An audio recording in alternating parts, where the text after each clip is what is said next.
Good morning, ladies and gentlemen. Welcome back to Gallatin, Tennessee, on the campus of Volunteer State Community College, where Game 2 will start in about 10 minutes in the three-game series between Roane State Raiders and the Volunteer State Pioneers.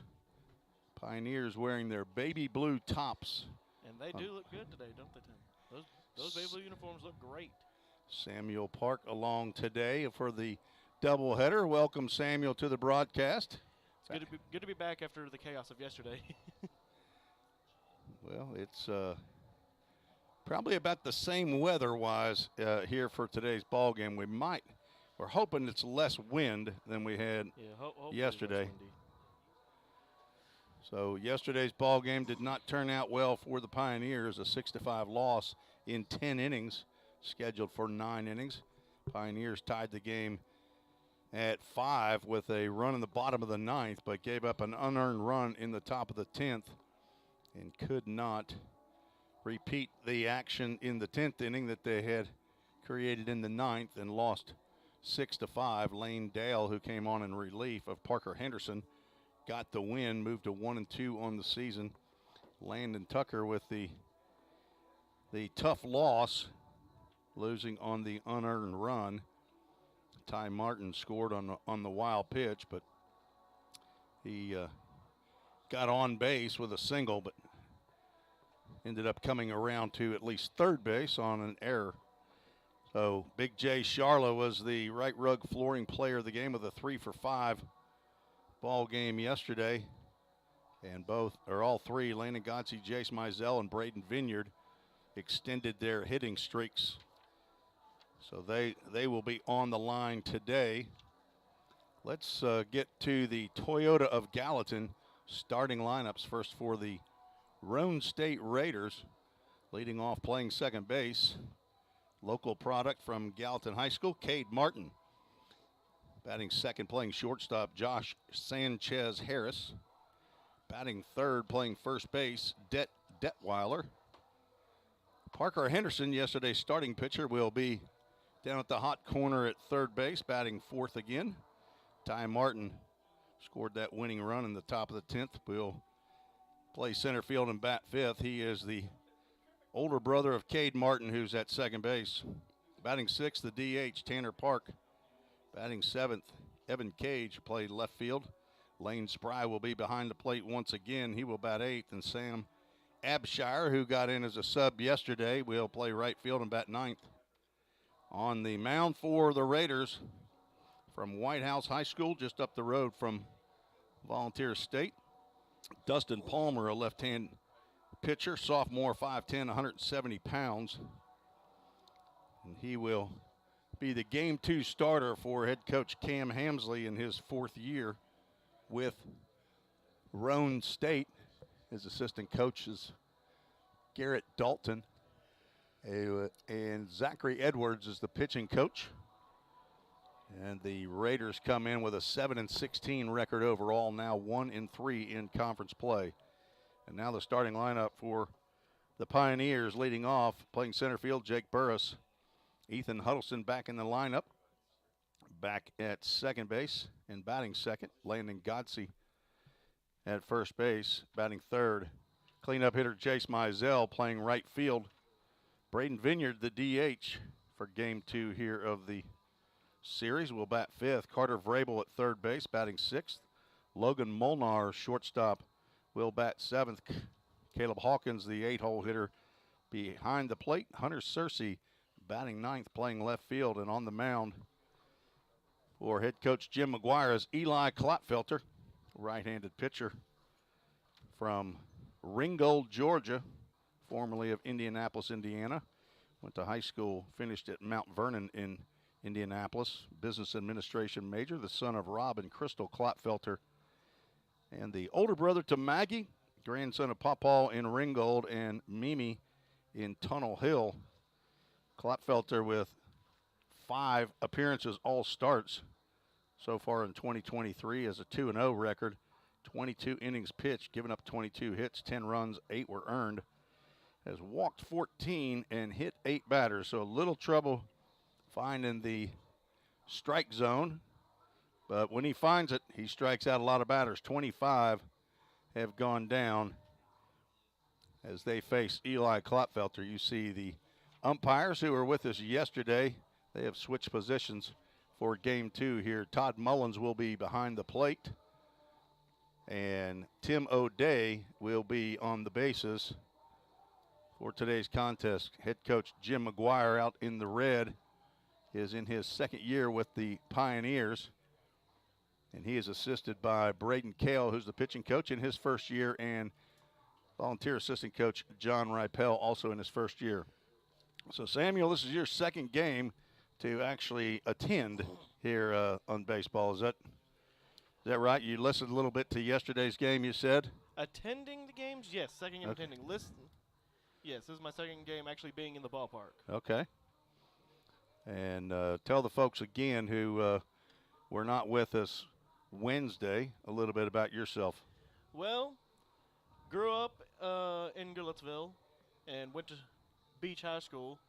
I went to baseball camps as a kid and big Royals fan, but baseball was not my primary sport growing up.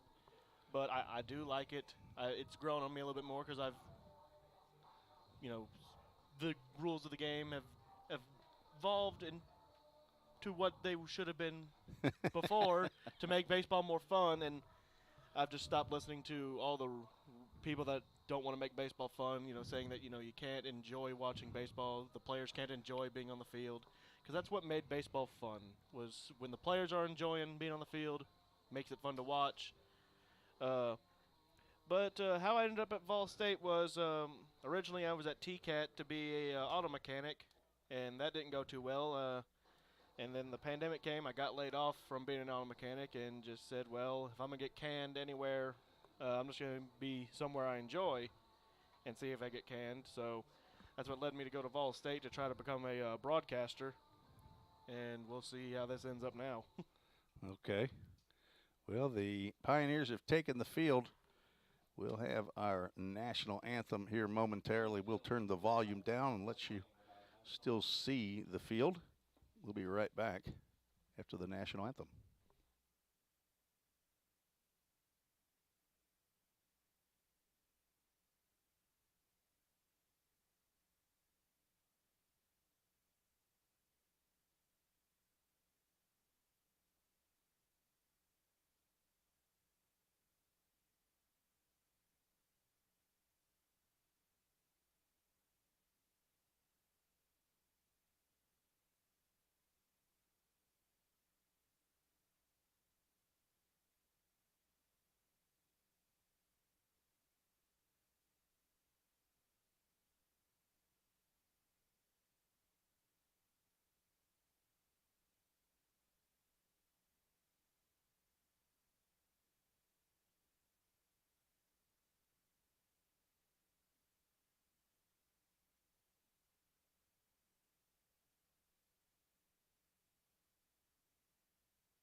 Play ball.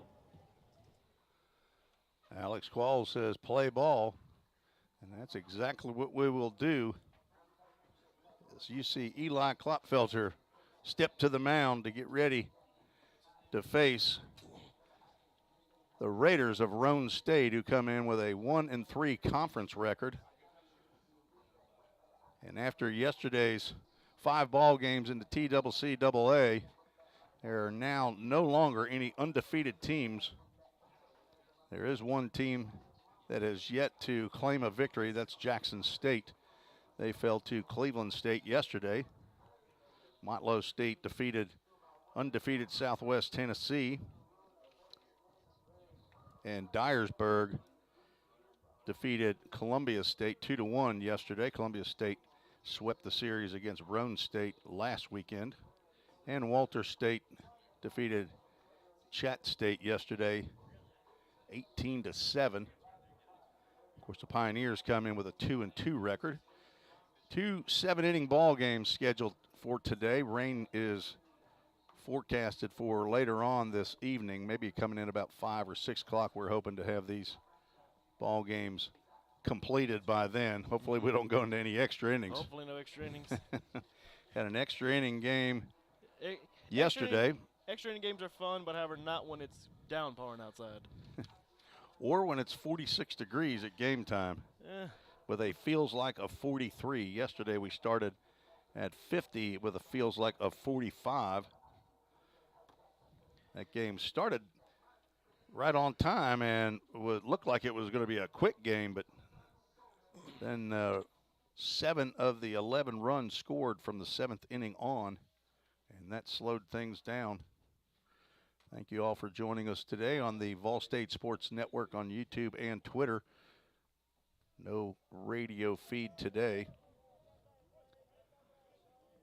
We are set to begin. First pitch from Clotfelter, swung on and driven out to right field. This should be a can of corn for Jace Mizell, and it is. We are underway at 12:01 Central Time. 1 pitch, 1 out for the right-handed sophomore Eli Clotfelter. Now batting, number 2, Sanchez Harris. I'm just amazed he could find the ball in the sky, because people think ball in the sun is bad. Ball in overcast might be worse. Camouflage is a factor. First pitch to Josh Sanchez. Shortstop in there for a called strike.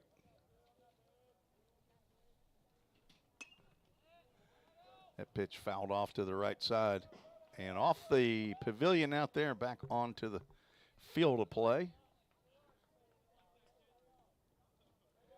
Count goes no balls and 2 strikes.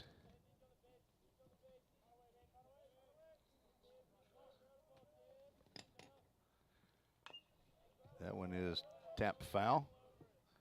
We got the scoreboard running on our machine over there. Yep, scoreboard is running. You got the count up there? I'm not seeing it on my. There It's it is. It's up there it is. Just a little bit of delay. Okay. A little bit of delay. That's what my problem is. I'm looking at my iPad here. That pitch just a bit wide.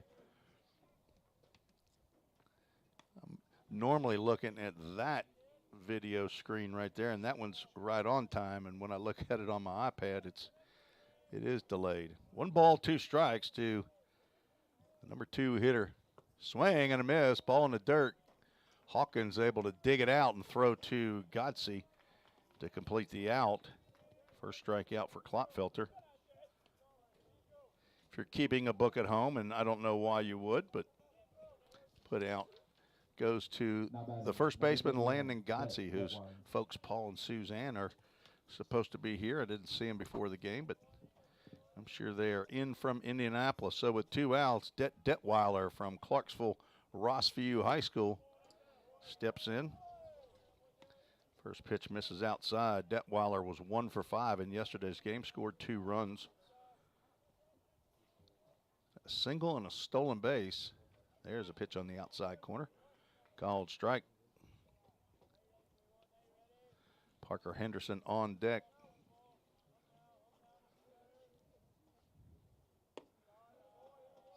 Count goes 2 balls and a strike. Got a few folks out there in the left field parking lot that are watching today's ball game from the warmth of their vehicles. 3-1 to the left-handed hitting George Calmy Detweiler. He will take a walk. 2-out walk to the Raiders' first baseman. Brings up Parker Henderson playing third base today. Apparently he plays all over the field.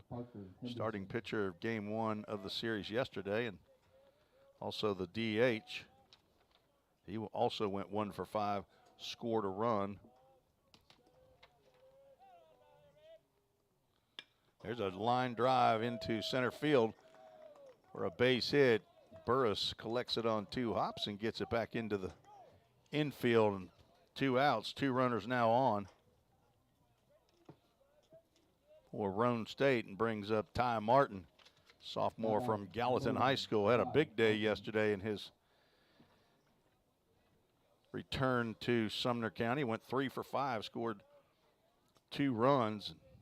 As I said in the pregame, he scored the game winner in the top of the 10th.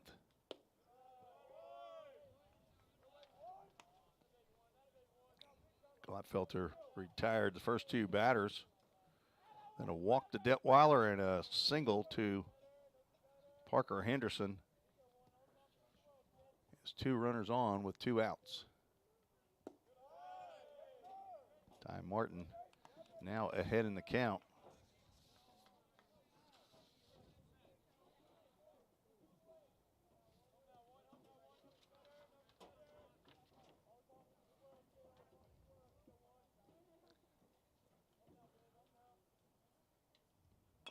Tapper down to first base. If it stays fair, should be an easy play. But Gotze had to go back to make the grab. Klopfelter comes over to cover first base.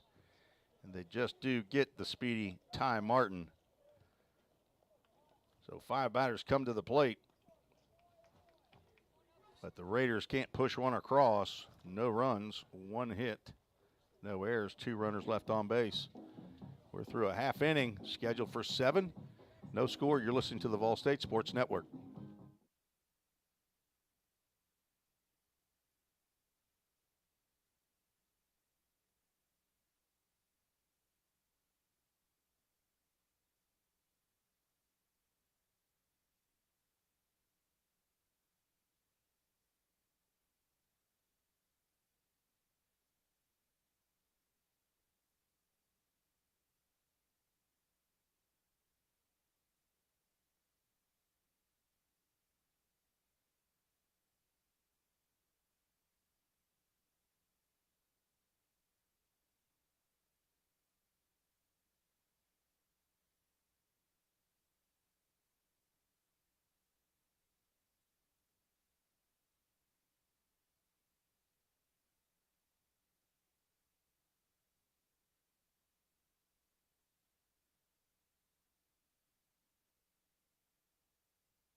Tim Reese and Samuel Park back at Volunteer State Community College. Go to the bottom of the first inning. Just checked the njcaa.org website. See that the stats have been updated for these 2 teams. They weren't updated about 9 o'clock this morning when I was looking to print my updated stat sheet off. Jake Burris will lead off against Dustin Palmer.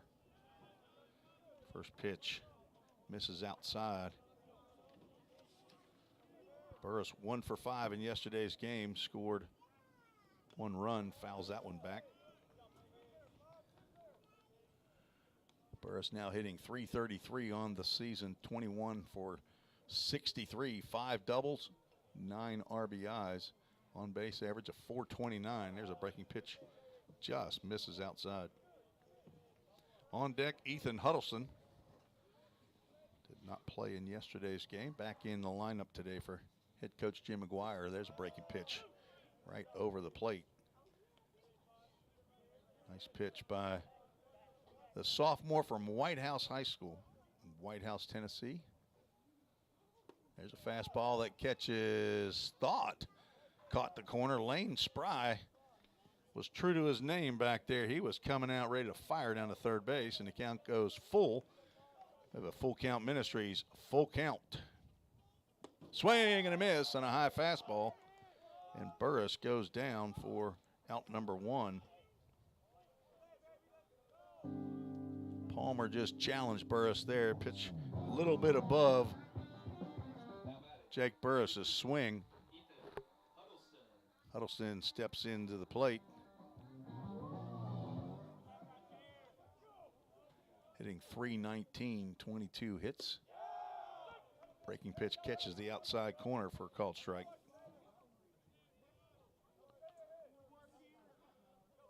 Huddleston with 3 doubles, 2 home runs, 16 RBIs. That's a fastball a little too high. It's a good 0-2 pitch right there. Palmer working quickly. That one went behind Huddleston. If it wasn't, and he catches that thing barehanded after he took his glove off to pull his sleeve up and caught it with the glove hand, but the glove just wasn't on that hand. 2-1. Fastball misses inside or low. 3 balls and a strike. On deck, Landon Godsey.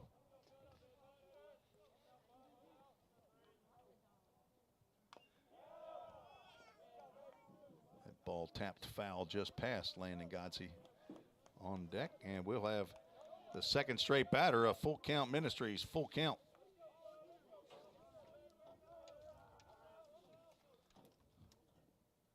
Swing and a miss. He went breaking pitch on that 3-2 count.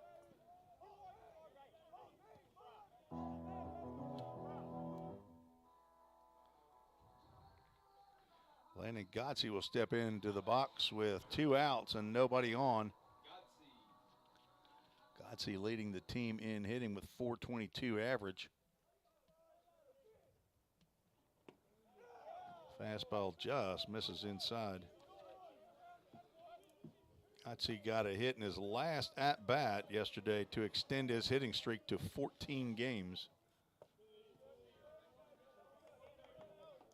Pioneers hoping he doesn't wait till that last at-bat to get his first hit of this ball game.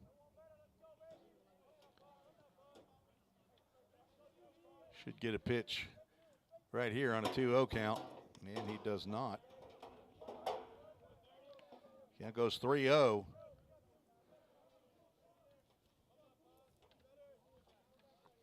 Jace Mizell on deck.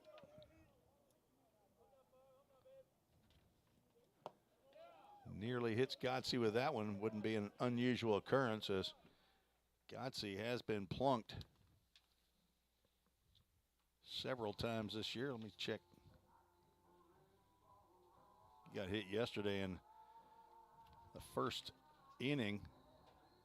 That's 5. He and Carter Vrabel tied with the most hit by pitches, but he'll take a walk. So just like Eli Klopfelter, Dustin Palmer with 2 outs walks the number 3 batter in the lineup. Jace Mizell steps in. See if he swings at the first pitch like Parker Henderson did. And he does. Lifts one out to shallow center field. Ty Martin coming on, and he will make a diving catch for out number 3. Nice play by Ty Martin. He must have been fooled by the swing. He had to come in hard and make the dive to retire Jace Mizell. No runs, no hits, no errors, 1 runner left on base. We're 3-1, no score. We're heading to the second inning. You're listening to the Vol State Sports Network.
6, 7, and 8 due up for the Raiders here in the top of the second inning. Eli Klotfelter back out for second inning of work. Facing Tanner Park, Evan Cage, and Lane Spry. Klotfelter wearing the pants up high, showing the full amount of red socks.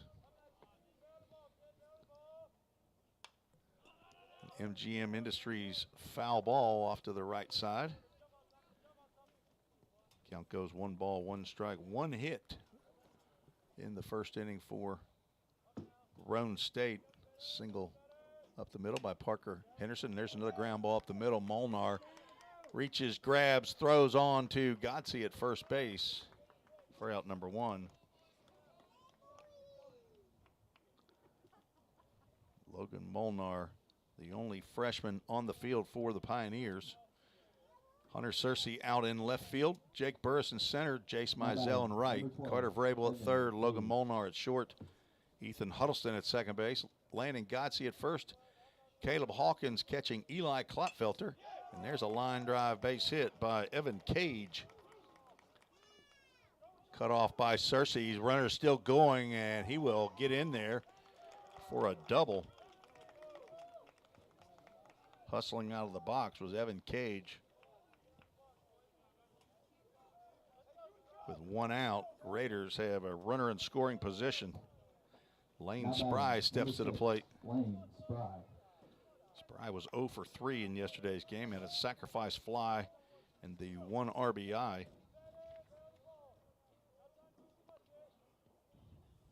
He will start to bunt.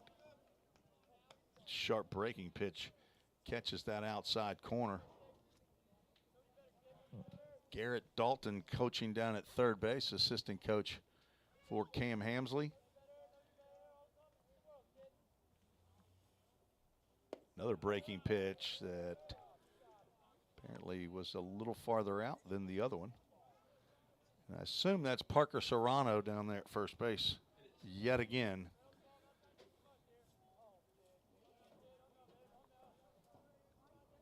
He was on the squad, but apparently he's been the designated first base coach. Swinging an MGM Industries foul ball toward the maintenance shed. It will slide down into the woods right before the shed. Thank you to MGM Industries and Joe Gaskins, one of the owners, and Vice President Patrick Stewart, one of Joe's son-in-laws, for their support of Volunteer State. As a runner goes, swing and a miss. Ball is out of the glove of Caleb Hawkins, but on the play, Cage will move down to third base on a stolen base. So another strikeout and a 2-3 put out. Second strikeout for Klotfelter, but now 2 outs and a runner at third. Now batting, number 8, Sam Abshire.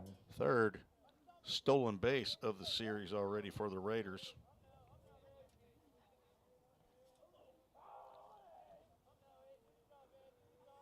Sam Abshire gets his first plate appearance in the series. Came in right field for defensive purposes yesterday, but was pinch hit for by Cody Kirkland in the top of the 10th inning.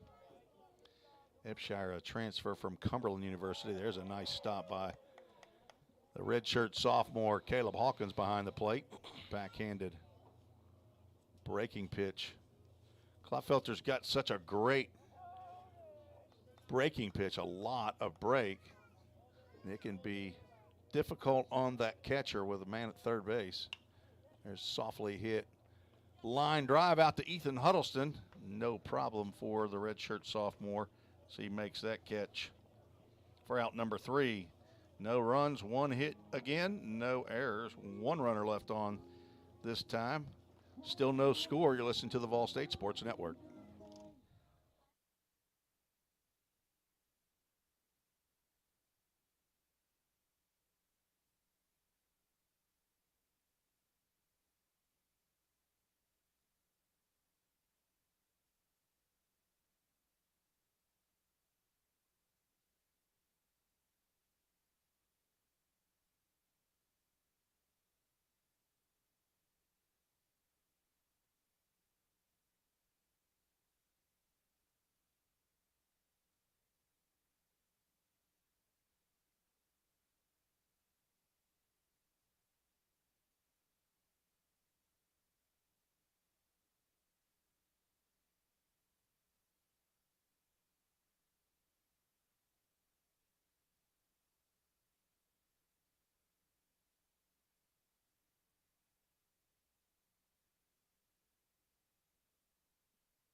Leading off the bottom of the second inning for the Pioneers, Braden Vineyard. He'll be followed by Carter Vrabel and Logan Molnar. Vineyard, the DH, after catching game one of the doubleheader, or game one of the series yesterday. He went 2 for 5 at a double and a single in yesterday's game, and he will take one off the lower extremity. The first hit batter and the third batter who came close to being hit. This one actually gets hit. The junior college does not show the statistics for hit batters for pitchers. But I'm going to guess so far on the first 5 batters that Dustin Palmer is he's hit one and almost hit 2 others. He's probably got a few more he's walked by hitting. He might have a few in the bank. Carter Vrabel steps to the plate, throw over to first base. The speedy Braden Vineyard is back. That is Vineyard's first plunking of the year. This guy right here is a human target. Foul ball just over the screen into the trees. Hopefully nobody was standing over there. If they are, it's a tough place to watch a baseball game from.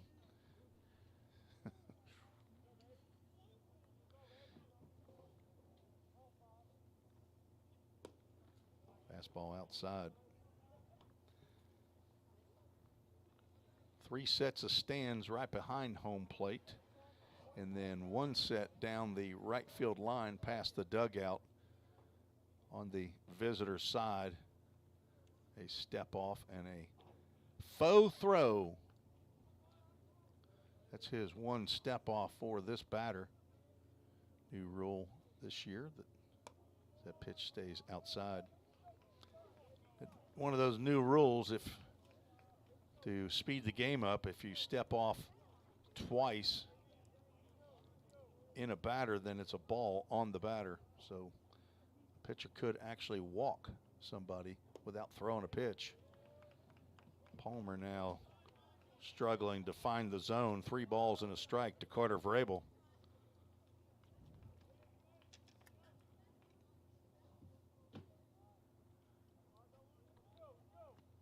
Vrabel playing in his 21st game, and he will see a full count. Ministries full count. This is the 21st game of the year. Carter Vrabel now played in every game. Hitting .226, 3 home runs, 13 RBIs. 4 of those came the other day on a grand slam. Ball 4 to Carter Vrabel. It's the 3rd batter that Palmer has gone full to and struck out the other 2. Walks Carter Vrabel, his 2nd walk of the game, and he'll get a visit from, that's assistant coach Garrett Dalton again. Is that right? So the pitching coach does not go out to talk to the pitcher when he's struggling. I'll say this, for the Raiders, that might have been the best option, was to walk Carter there.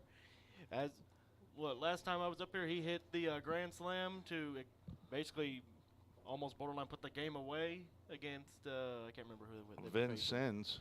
That was the 16-3 game. The wind is blowing out today here at Pioneer Field at the Tim Garrett Baseball Complex.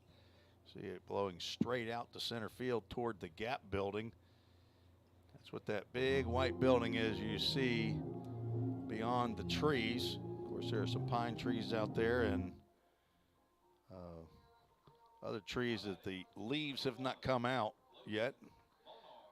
Later on in the spring and summer, that will be all green. Logan Molnar steps to the plate. Nobody out.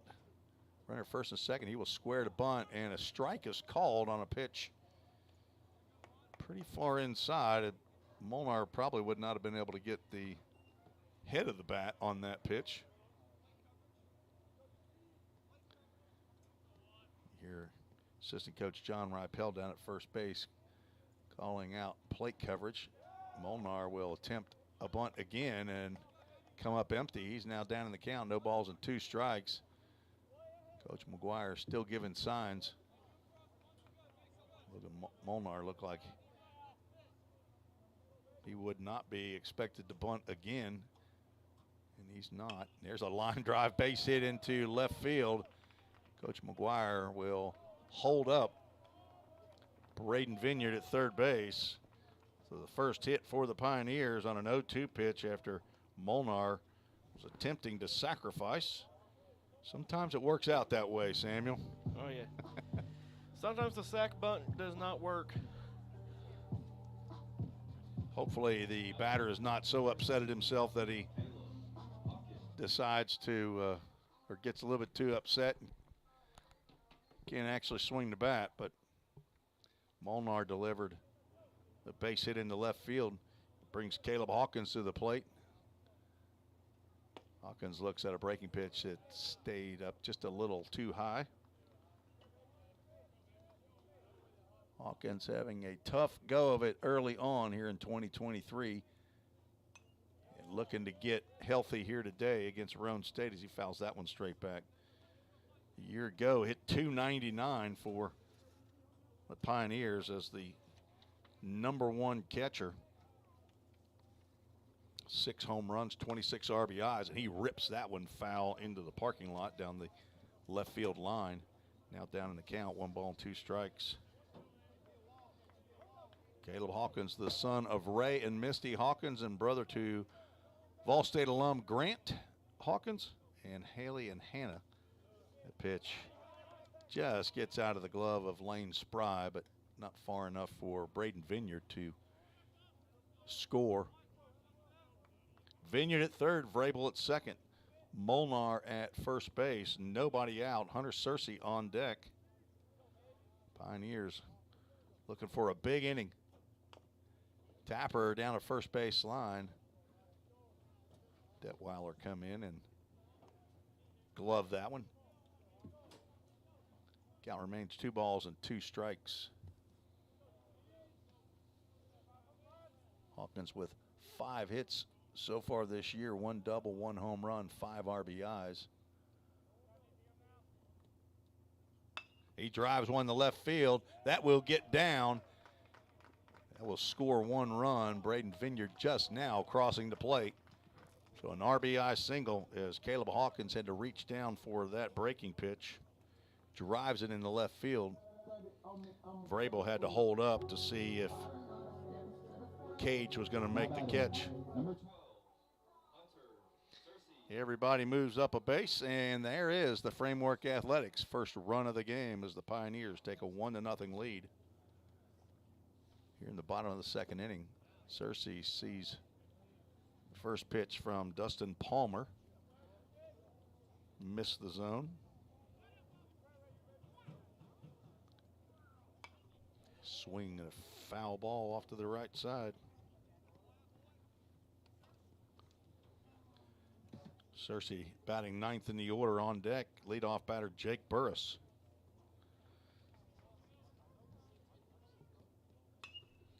Another foul ball down the right field line, and that will get out of play. Second ball off the pavilion roof and back into the field of play. Yesterday we had 3 baseballs go into the Roane State bullpen, either by hop or on the fly, and there's another MGM Industries foul ball. Thankful for that big screen in front of us. We did not ask for shatterproof windows. No. And I don't know that, I mean, these are well made, of course, from MGM Windows here in Hendersonville, Tennessee, but you don't want a baseball coming off of them.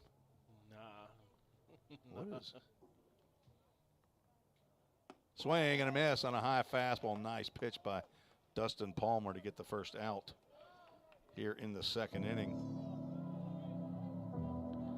Third strikeout for Palmer. Brings to the plate Jake Burris, who was the first strikeout victim in the first inning.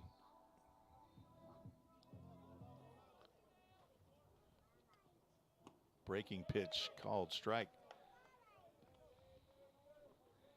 Evan Cage in left, Ty Martin in center, Sam Abshire in right, Parker Henderson at third, Josh Sanchez Harris at shortstop, and Jake Burris will take a breaking pitch between the 1 and the 4. And he will get one of those tough RBIs on a hit by pitch. Second hit by pitch of the inning. Brings Ethan Huddleston to the plate. Pioneers now lead 2-0. And the bases are still loaded. Carter Vrabel comes in on that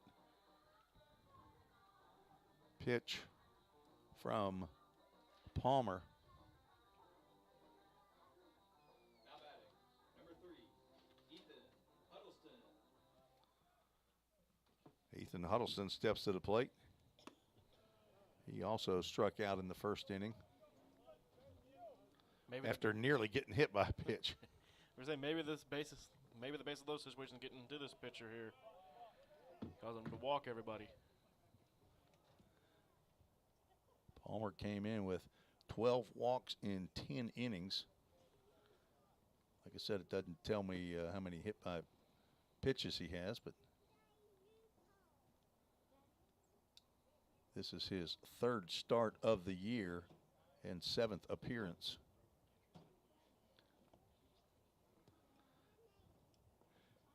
Cam Hodges out of the Pioneers dugout, giving Todd Mullins some baseballs to work with.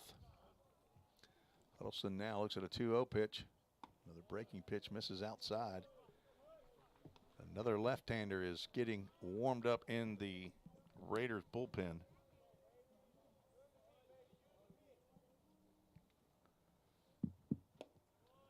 Four-pitch walk to Huddleston.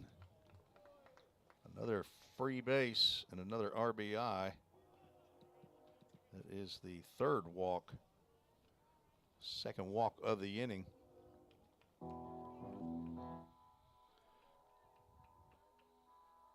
Logan Molnar, who has one of the 2 hits in the inning, he comes across the plate. Pioneers now lead 3-0. Godsey with a drive out to center field, sending Martin back. He is at the track and hauls it in. Runner is going to score from 3rd. Actually, both runners will move up on the throw, on the fly ball. Pioneers now lead 4-0. Godsey with a sacrifice fly.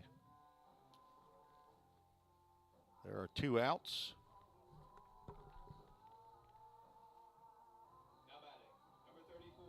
First 4 batters who reached have all come across to score for Vol State. Jake Burris now at 3rd and Jace Mizell at the plate with 2 runners in scoring position. Big hit right here would be welcome for Vol State. Swing and a miss. Mizell flew out. A short fly out to shallow center field. Ty Martin came in and made a diving catch in the first inning. Swing and a miss. Mizell just underneath that pitch.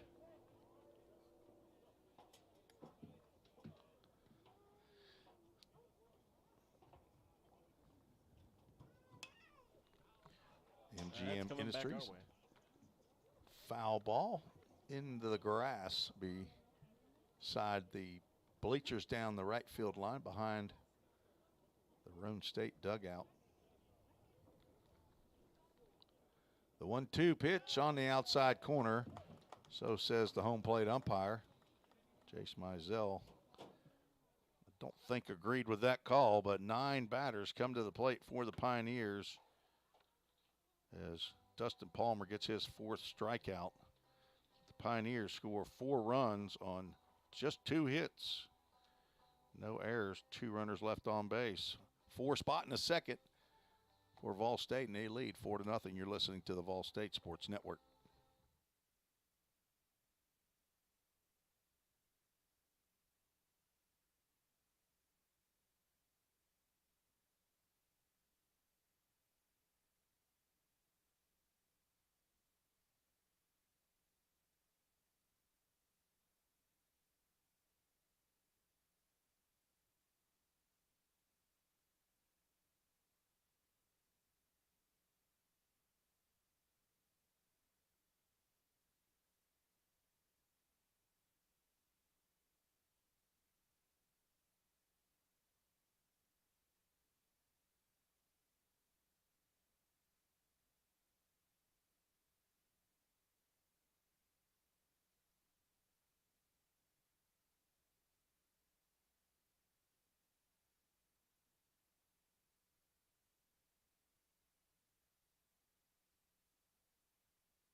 Leading off top of the third inning, the top of the lineup for the Raiders, Cade Martin, decides not to swing at the first pitch from Eli Klotfelter.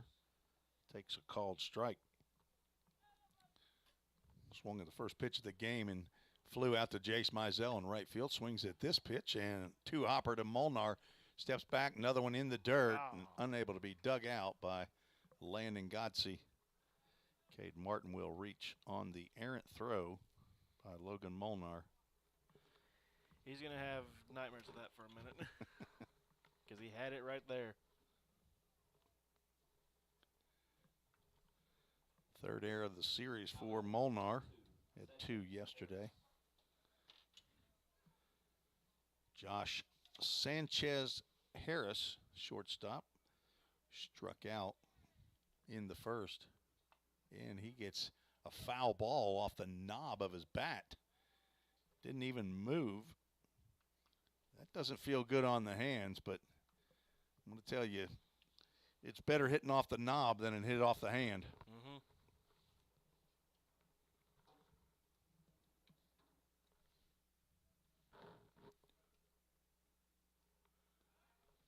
Throw over to first base, not in time. Sanchez hitting .291 on the season. This is his 21st game of 24 now for the Raiders. 16 hits and 55 official at-bats. There's a pitch out, throw down to first base. Martin not going anywhere. Cade Martin did not play in a game for Roane State until last weekend's conference opener. Played in all 3 of those games. Did well. I think he played in the next 2. They ended up playing 4 games midweek. And apparently he had an injury. I believe he had a surgery last fall. Is that right? He has labrum. Okay, that's a tough surgery to come back from. Breaking pitch, nice pitch by Klotfelter.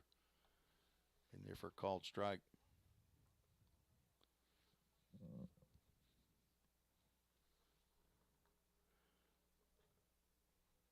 Martin without a steal attempt on the year. Standing down at first base. Big sweeping curveball from Klotfelter.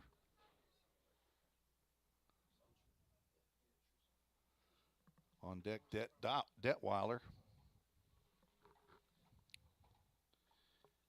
Sanchez also from Clarksville Rossview High School, as is Detweiler, who's on deck. There's a pop-up in the air. And not sure if Hawkins will have a play. It will land just on the other side of the screen, right next to the Pioneers dugout. Fan ended up picking that up. We'll hand it to Thedrick Harris, standing over by the dugout. Reserve player for the Pioneers. Sanchez Harris stays alive with a 2-2 count. Klotfelter looking for a ground ball to the middle infield. Looking for that dudette double play.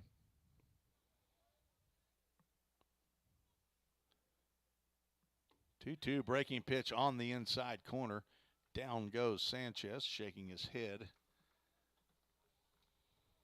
sideways, not in agreement with Todd Mullins, but in disagreement. Third strikeout for Klotfelter, and the first out here in the third. Now a dudette double play would end the inning. Runner goes, pitch is hit into left field, looked like a hit and run, but Cade Martin will get the second and hold up as Hunter Searcy gets to the single quickly.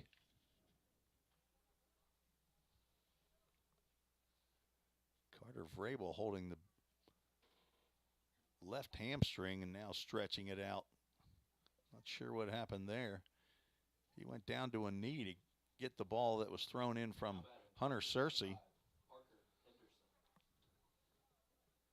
flipped the ball back to Eli Clotfelter and looked like he was in some discomfort. But the hit and run, if in fact that's what that was, worked pretty good, but not well enough for Roane State to move the runner up to third base. They now have runners at first and second. Parker Henderson fouled that one off, apparently his lower body. Both teams with red and blue in their color scheme, and I see fans around here wearing red hoodies, typically a Vol State hoodie, but Roane State on the front of many of these.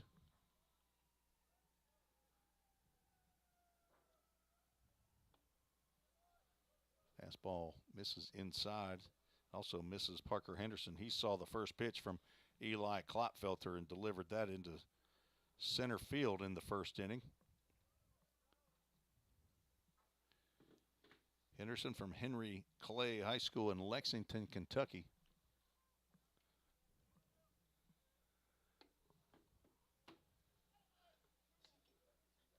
A two-way player.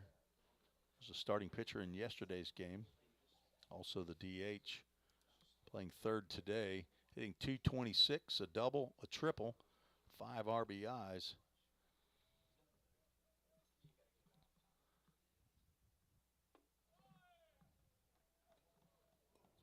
Count now goes 3 balls and a strike.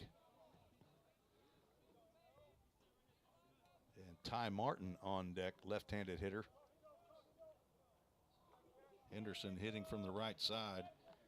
Says he's 6'1". He looks taller than 6'1". He will load the bases. He will be issued a free pass, a second walk by Clotfelter, and that will get a visit from pitching coach Braden Kale.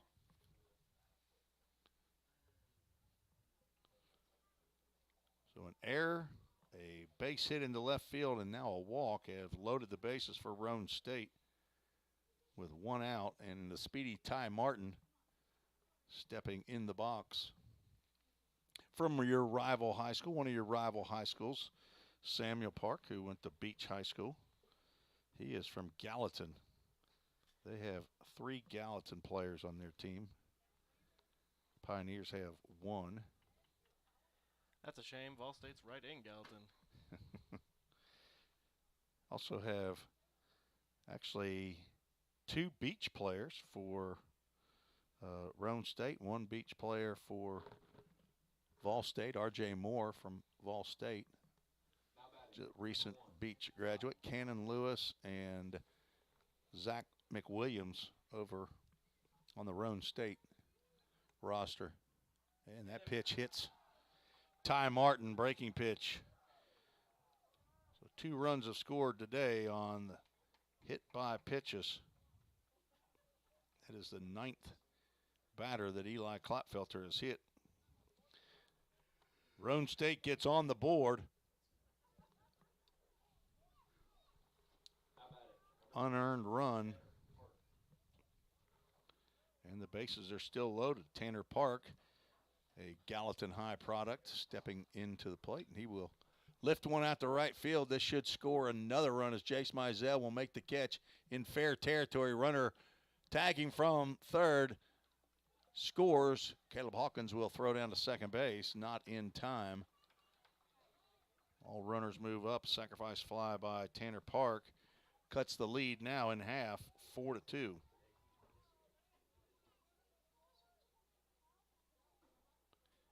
Two outs now in the inning. Evan Cage, the left fielder, steps to the plate.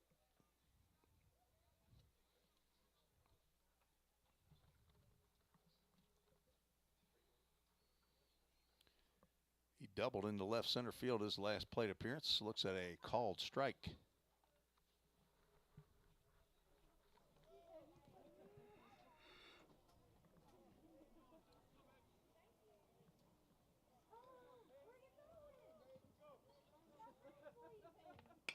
Ground ball up the middle. That will get through. This could tie the game. Burris has it, and he will make no throw to the plate. This game is tied. A 2-out RBI by Evan Cage. He is now 2 for 2.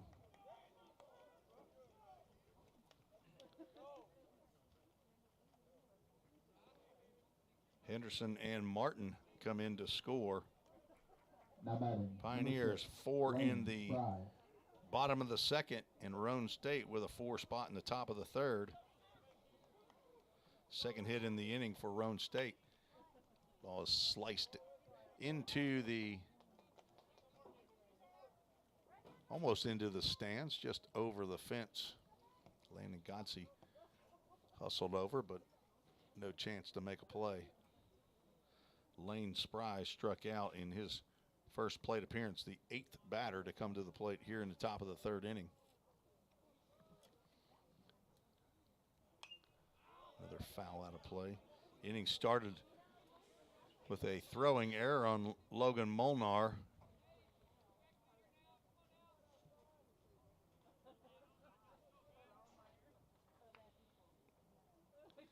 Three of these runs are unearned.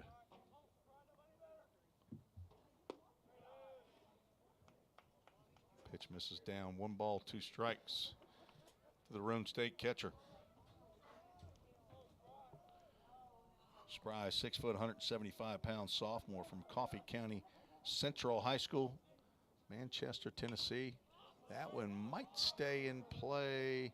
Hawkins over to the screen and sees it go over the fence right next to the tall bleachers, just to the right of the press box. Got our field mic working today. The other day I had that field mic, Samuel. Thought it was working, but I didn't turn the switch on. Another tapper. Another foul. You know, when you're trying to teach an old guy about electronics, it's a slow process. Yeah, I know that. I've had to teach my grandfather how to use his remote at his house several times.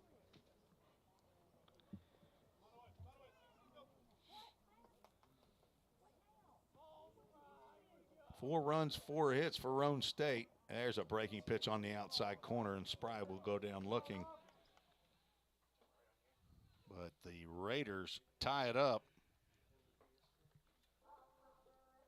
4 runs on 2 hits. 1 very costly error and 1 runner left on base. We're all tied up here on the campus of Vol State Community College. Game 1 of the doubleheader. You're listening to the Vol State Sports Network.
Tim Reese and Samuel Park back for the bottom of the third inning.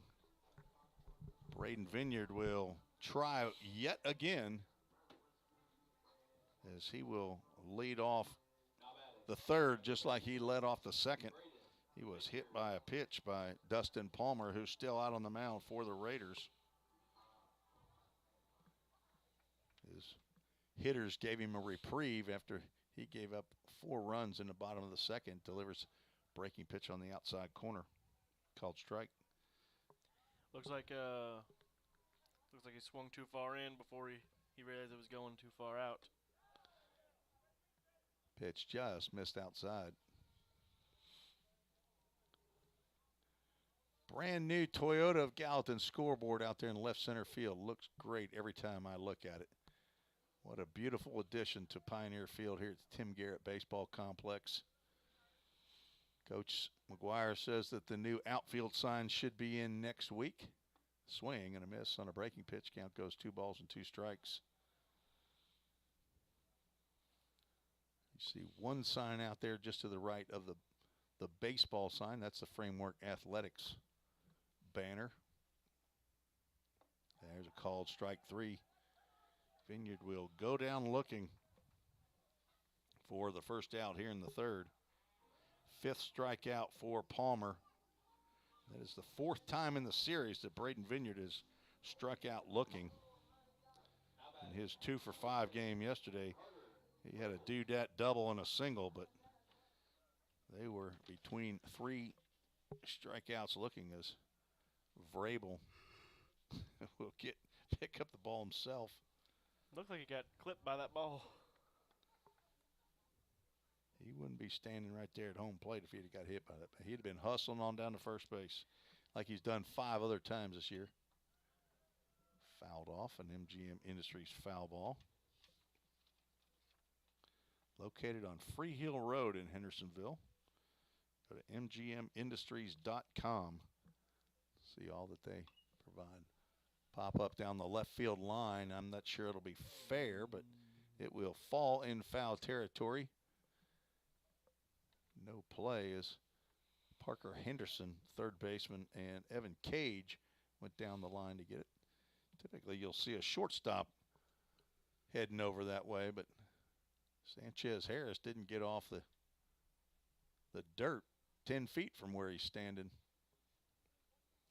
Count goes 1 ball, 2 strikes to Carter Vrabel, who walked and scored in the second. He drives one out to left field. Evan Cage back to the fence and on the warning track makes the catch. Carter Vrabel vying for a souvenir to his folks that are out there in left field. But just didn't get enough of that one. Logan Molnar singled in the second and also scored.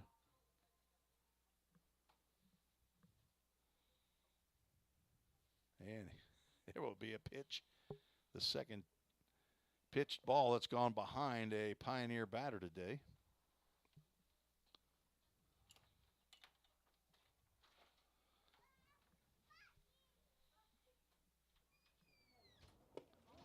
Fastball on the inside corner.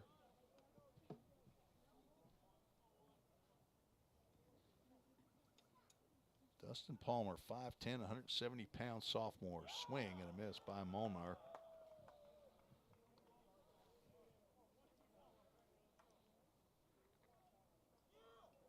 Some a former teammate of Caden Blackford, who attended White House High School, just graduated this past year. So ball's lifted in the air. Should be playable for second baseman Cade Martin in fair territory.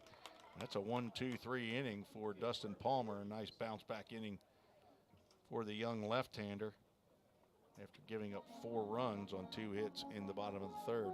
We're through 3, scheduled for 7. 4-4, you're listening to the Vol State Sports Network.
Top of the fourth inning, Sam Abshire leads off for Roane State. A soft line drive to Ethan Huddleston at second base to end the second inning. He squares to bunt and misses.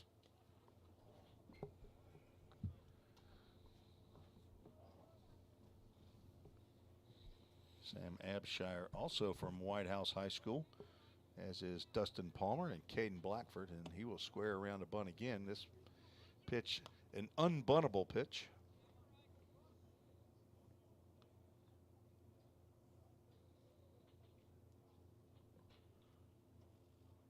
Breaking pitch, nice. Sam Abshire thought that ball was going to drill him in the side. Instead, it curves right across the plate.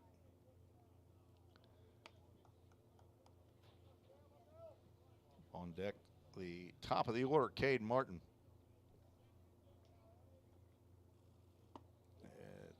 Pitch missed somewhere. I'm going to guess high. Pretty close right there. We'll have another full count, Ministries, full count. It looked to me like it just went over the top corner. And our first full count, first pitch, foul ball of the day, 1 for 3 now. On the first swing after the count becomes full, the other 2 were strikeouts by Pioneers players. Do it again. Abshire, the number 9 hole hitter, will take a freebie. Third walk of the ball game by Eli Klotfelter. Cade Martin steps into the box. Number 22. Reached on an error in the third inning. Came around to score the first run of the game for Roane State.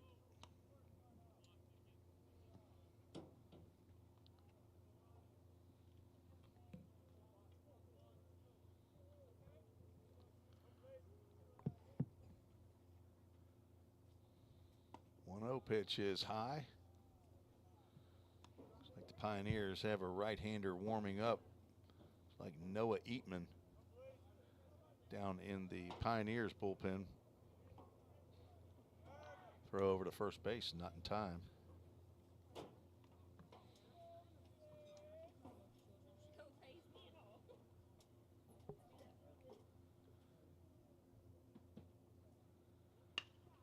Could be 2. Grounded to Huddleston, 2. Molnar for 1.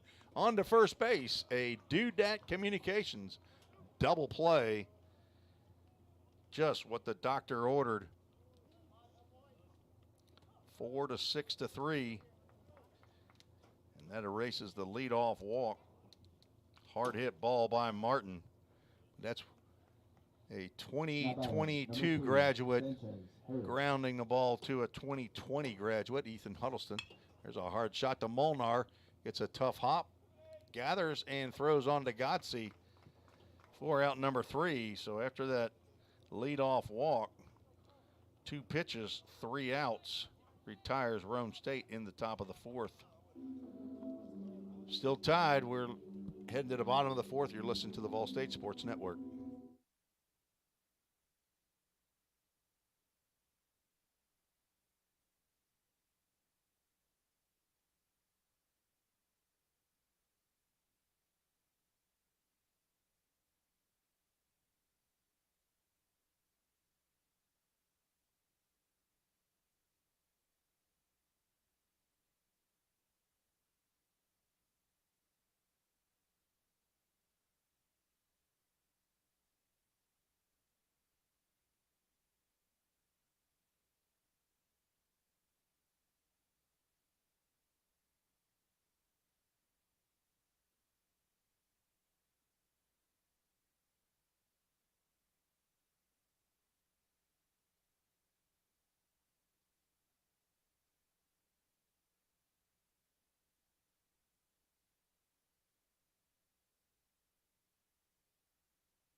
Tim Reese and Samuel Park back at Vol State. We move to the bottom of the fourth. There's a Summit Concrete call to the bullpen for Roane State in relief of Dustin Palmer.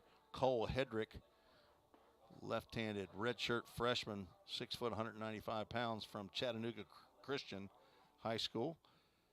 On for his 9th appearance, all in relief, as a 1-0 record, 14 innings, 9 hits, 8 runs, 7 earned, 10 walks, 14 strikeouts, 4.50 ERA, and he is on to face 8-9-1 for the Pioneers. That's Caleb Hawkins, Hunter Searcy, and then the top of the lineup, Jake Burris.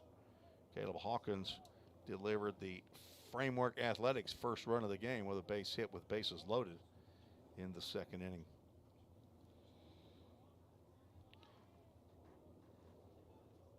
First pitch, breaking pitch, misses outside the zone. Big overhand curveball. 2 in a row now. Dustin Palmer goes 3 innings, gives up 2 hits, 4 runs. They were earned. Walked 3, struck out 5, and hit 2 batters. We'll get no decision today. 3 straight pitches out of the zone for Cole Hedrick, who is the Summit Concrete call to the bullpen. Summit Concrete owned by Chuck Akers, former player of Coach McGuire's at MTSU. Caleb Hawkins will draw a walk from Hedrick. Summit Concrete, located in Murfreesboro, Tennessee, a leading concrete contractor company established in 2015 that serves greater metro Nashville. They remodeled the bullpens here at Pioneer Field in the fall of 2021. A great addition to the Tim Garrett Baseball Complex. First pitch to Hunter Searcy in there for a called strike. Searcy, whose parents are here in attendance down from Louisville, Kentucky. Larry and Doty, saw them as they were walking in 15 minutes before the game. Big yakking curveball there, swung on and missed. Searcy now down in the count, 0-2.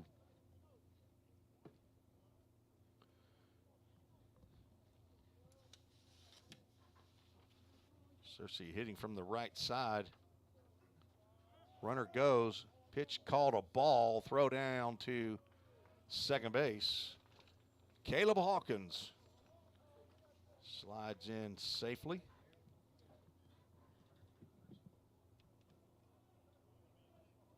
Hawkins with his 2nd steal of the year, the 30th. I'm sorry, it says 31 steals. Well, we got 31.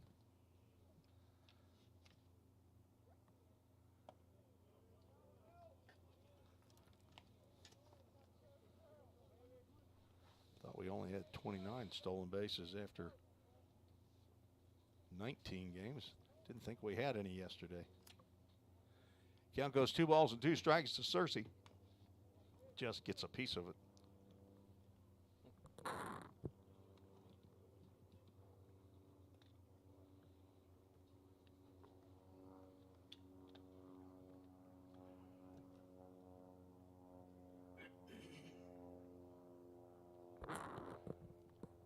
Two.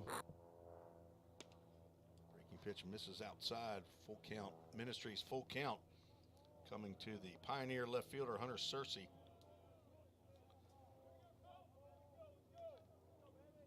Cole Hedrick in danger of walking his 2nd batter here in the inning.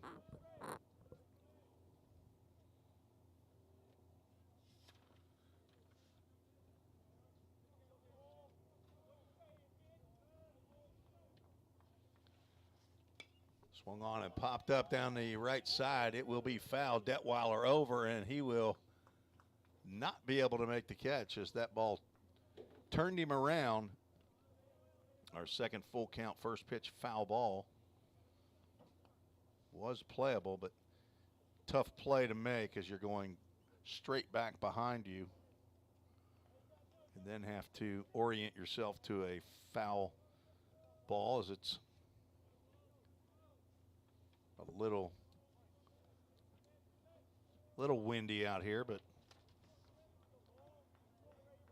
He made 2 of those catches yesterday. 3-2 is fouled off again. That will get a piece of Lane Spry, the catcher. Todd Mullins will walk the ball out to Cole Hedrick to give Spry a little time to recover from that jarring that catchers take.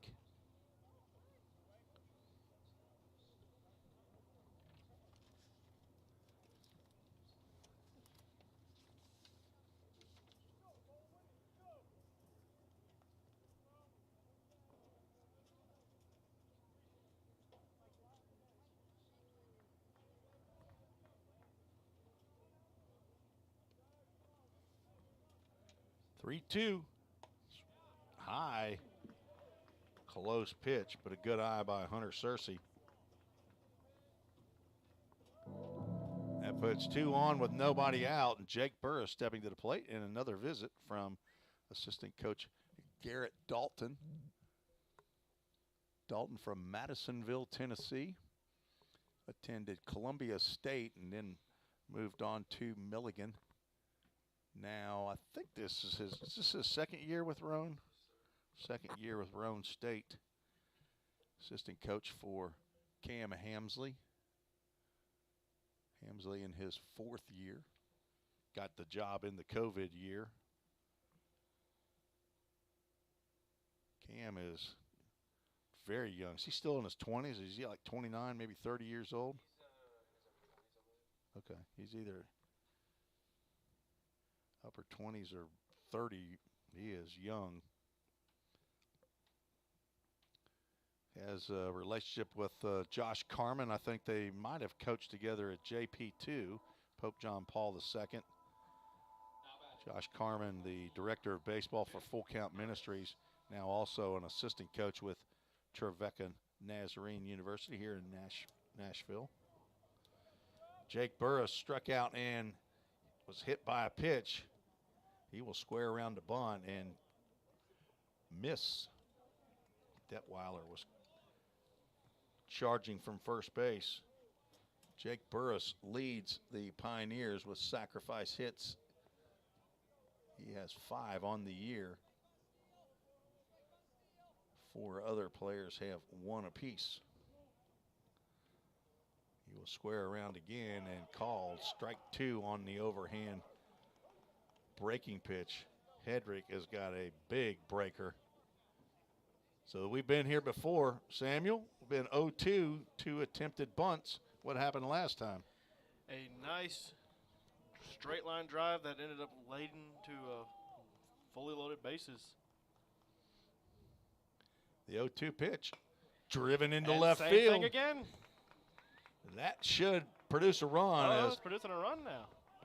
Evan Cage bobbled it briefly, but nobody able to advance. But Jake Burris, the pride of Grove City, Ohio, delivers an RBI single in left field on an 0-2 pitch. The same that Logan Molnar had done in the 2nd inning. But that one didn't produce a run, but this one does. Gives the Pioneers a 1-run lead. Ethan Huddleston stepping to the plate. He will square the bunt, and he will miss. That may be the sign that Coach McGuire is giving is let's fake bunt twice and then single to left field. Hunter Searcy now on at second base. The RBI man, Jake Burris, down at first. Still nobody out in the bottom of the 4th inning. Squares around the bunt. Fouls that one to the Raiders on deck circle. Let's see if we can go 3 for 3 right here on the 0-2 single. Huddleston struck out and walked in his first 2 plate appearances. Now the 3rd at-bat of the game for the top of the order.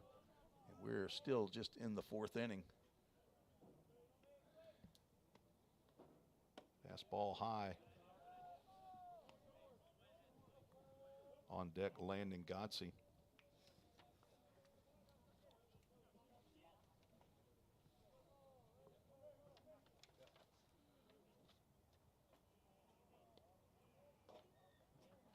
The 1-2, runner goes.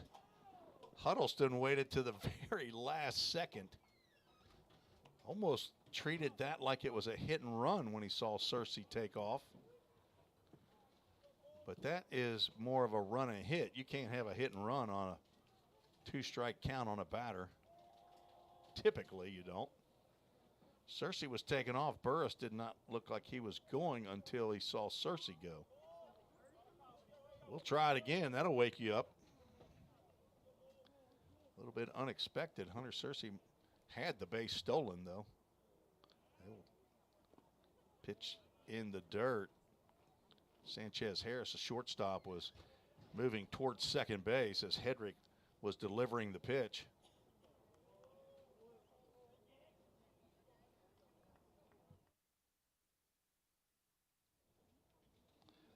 Huddleston has worked the count to 2 balls and 2 strikes. Ground ball too short. Tried to backhand, Sanchez did, and unable to come up with that one. Not sure he would have had Huddleston at first base. His only play probably would have been to try to get Cersei. Our PA man has put an error up on the board. I might have to disagree with that. But bases are now loaded. And Landon Gotze is looking for to extend his hitting streak, stepping in.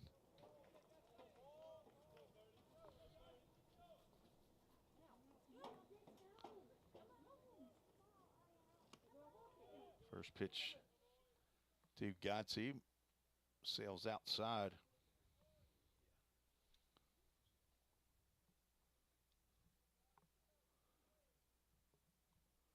Cersei now down at third base. Burris at second and Huddleston at first. Pitch on the outside corner for a called strike. Gotze had a sacrifice fly in the second inning, a deep fly ball out to center field. Ty Martin had to make that catch on the warning track. Wind blowing out here at Pioneer Field. Just got a piece of that one.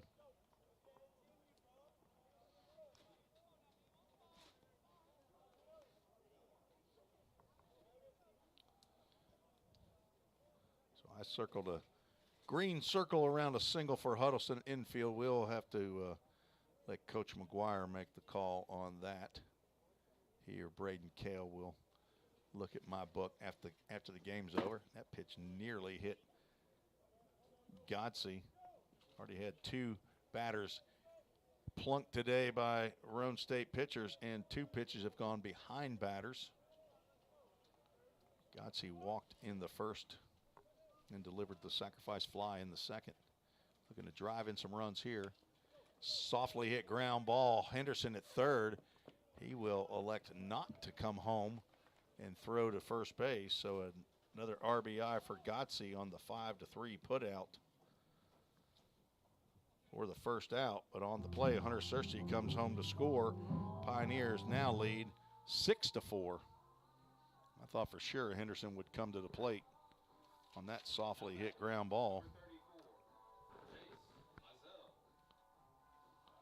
Jace Mizell steps to the plate. 6-game hitting streak on the line. Fly out to center field and a strikeout looking.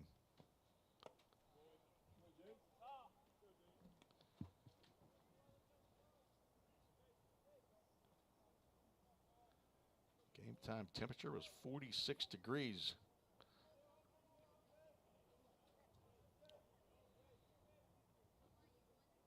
Swing and a miss. Mizell looking to drive one deep on that one. His grandparents, the Rices, Marcia and Allen, are out in left field. I assume they're out sitting there, not in a vehicle. Hello to the Rices. There's a hard hit ball. That gets by Henderson at third.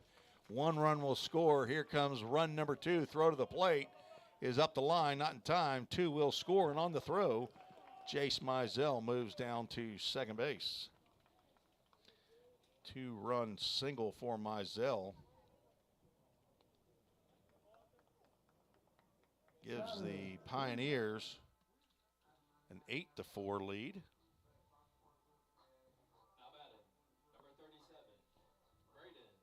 Jace Mizell now with a 7-game hitting streak. Braden Vineyard steps into the box. He's been hit by a pitch and struck out looking.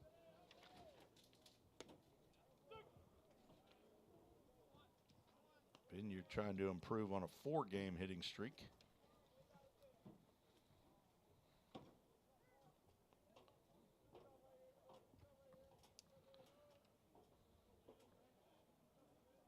Fours are wild here at Pioneer Field today. 3 4-run innings so far. 2 for the Pioneers, 1 for Roane State.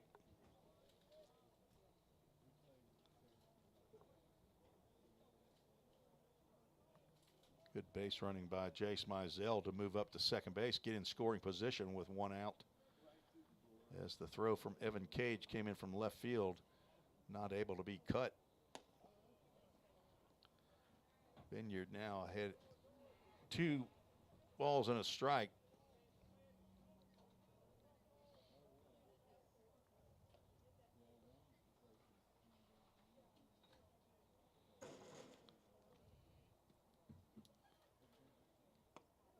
Fastball in the inside corner.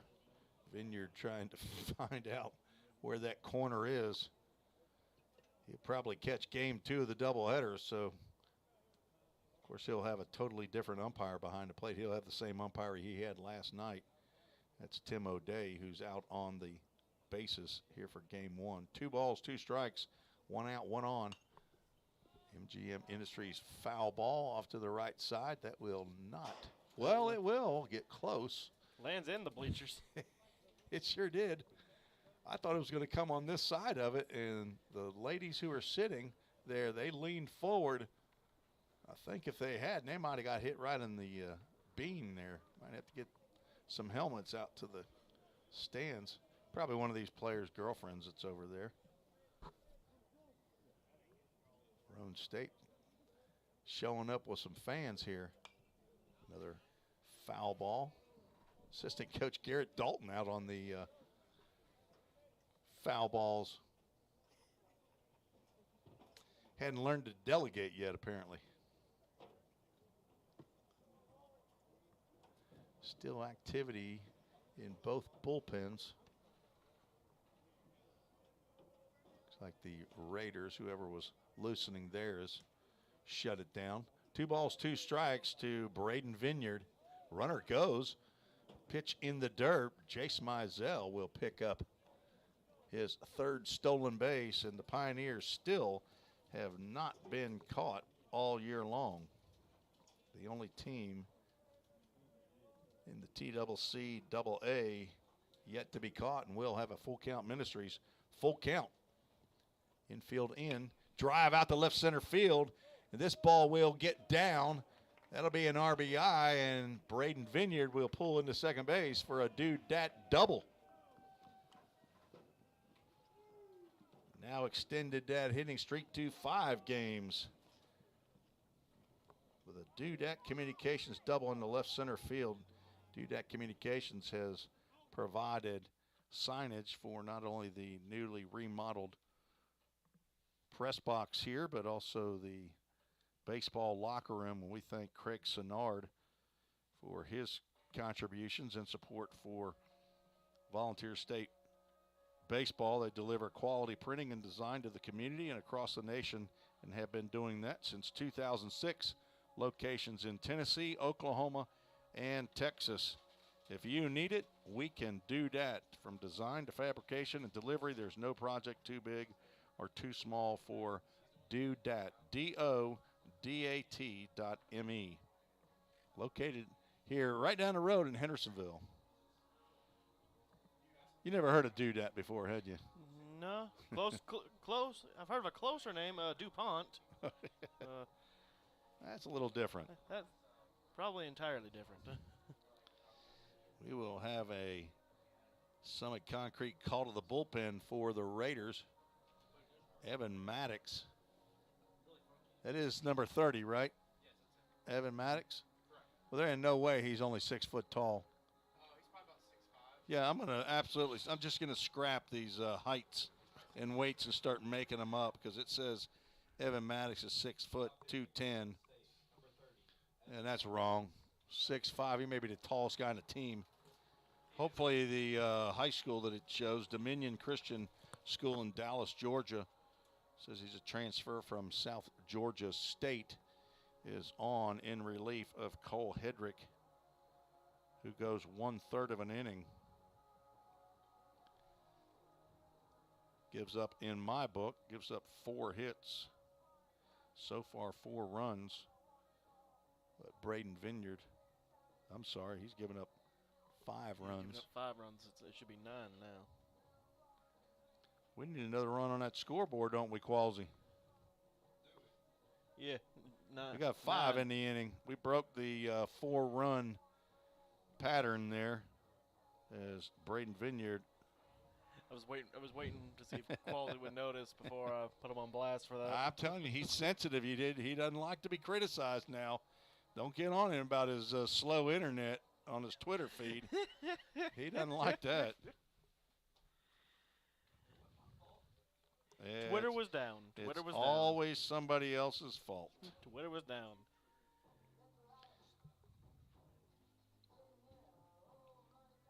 Now batting, number 10. 2 walks for Cole Hedrick were pretty devastating. That brings to the plate Carter Vrabel looking for his first hit of the series.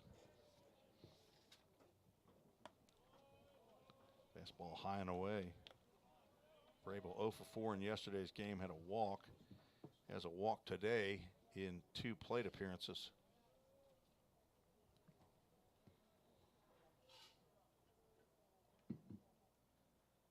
Evan Maddox on for his 7th appearance.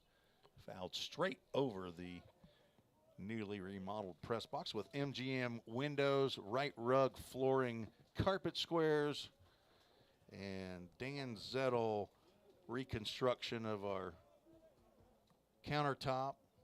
My lovely wife Susan and her painting skills inside the press box. Swing and a miss. Carter Vrabel looking to put the Pioneers up 11-4 with that cut. Comes up empty. Just a hair underneath that fastball from Evan Maddox. Maddox, his 5th appearance in relief as a 1-0 record, 13 1/3 innings, only given up 5 hits, 8 runs, 7 earned, 9 walks, 19 strikeouts. Vrabel spoils that fastball. Todd Mullins asked for more baseballs. And he gets some from Caden Blackford, pitcher from White House High School, wearing the big coat.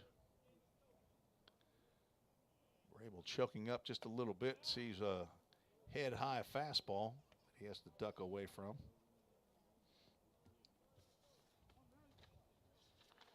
Vrabel led the Pioneers a year ago in home runs and RBIs with 12 and 40 respectively. Hit by a pitch 7 times. He's well on his way to that. He starts to swing and cannot hold up on the off-speed pitch by Maddox. So the first batter that Maddox faces delivers a strikeout. And the 9th player to come to the plate for the Pioneers, Logan Molnar,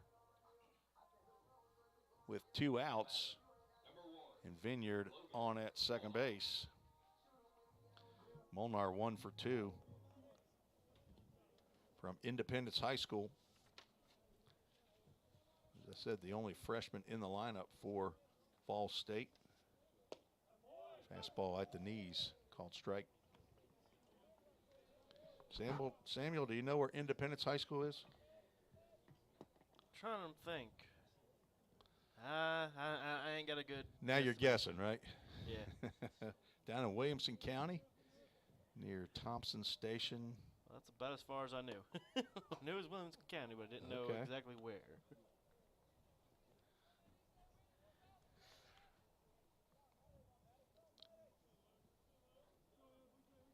was hurt a lot of the time in the fall. Now looking at a 1-1 pitch. Swings and fouls that one off to the right side.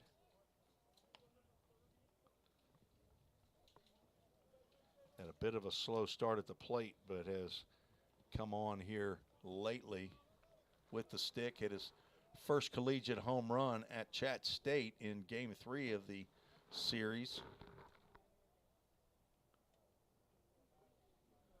Came in hitting .381 to today's game. Another head-high fastball. This is the 10th game of the season for Logan. Now has 9 hits. Came in hitting .381, 4 RBIs. Looking to pick up an RBI here. Slices one foul past the outstretched arm of first base coach John Ripel, former head coach of Nebraska Wesleyan. If I asked you a geography question about Nebraska Wesleyan, you'd be able to come up with something there, right? I could say it's in Nebraska There you and go. possibly somewhere called Wesleyan. No, Wesleyan would be the church affiliation, but yes, it is in Nebraska. Another foul ball off to the right side.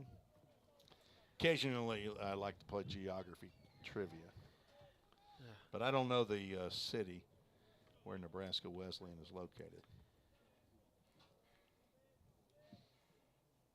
But I believe former pitcher Sam Cooper is at Kansas Wesleyan, transferred there. Is that right, Qualsey? He went out. Fastball is high. Well, the Full Count Ministries, full count. Stay tuned after the game. We will have the Full Count Ministries verse of the game right following the right rug flooring player of the game. That'll be at the conclusion here of game 1. Scheduled for 7 innings. We're in the bottom of the 4th inning. Pioneers put a 5 spot. There's a drive out to left field. Evan Cage has that one measured and makes the catch for out number 3. Hard hit ball by Molnar, but right at Evan Cage. Pioneers score 5 runs on unofficially 4 hits, no errors, and 1 runner left on base. Pioneers lead 9-4. You're listening to the Vol State Sports Network.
Summit Concrete call to the bullpen for the Pioneers. Noah Eatman on for relief. 6'1", 210-pound freshman from Parrish, Florida. He is on in relief of Eli Klopfelter here in the top of the 5th inning. Eatman, first pitch to Detweiler, fouled off. And that will get just in front of the bullpen. Then it bounced in, I guess.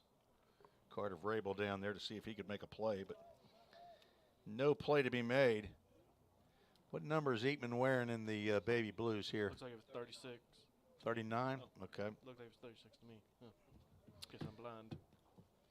Well, you may be dyslexic with the 9 and the 6. I don't know. Maybe we need to check into that, Samuel.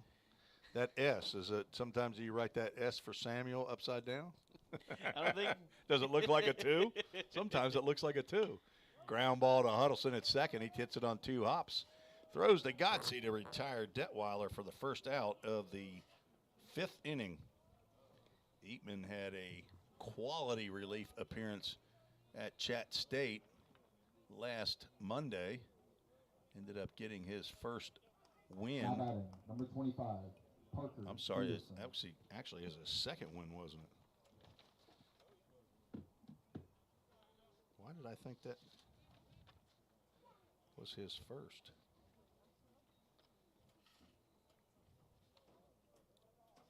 No, that was win number 2. First pitch to Henderson, fouled back. Catch a little bit of Caleb Hawkins. Eatman went 5 2/3 in that game 3, game that the Pioneers won 7-3. Gave up 3 hits, no runs, 2 strikeouts. Did not walk a batter, did not hit a batter.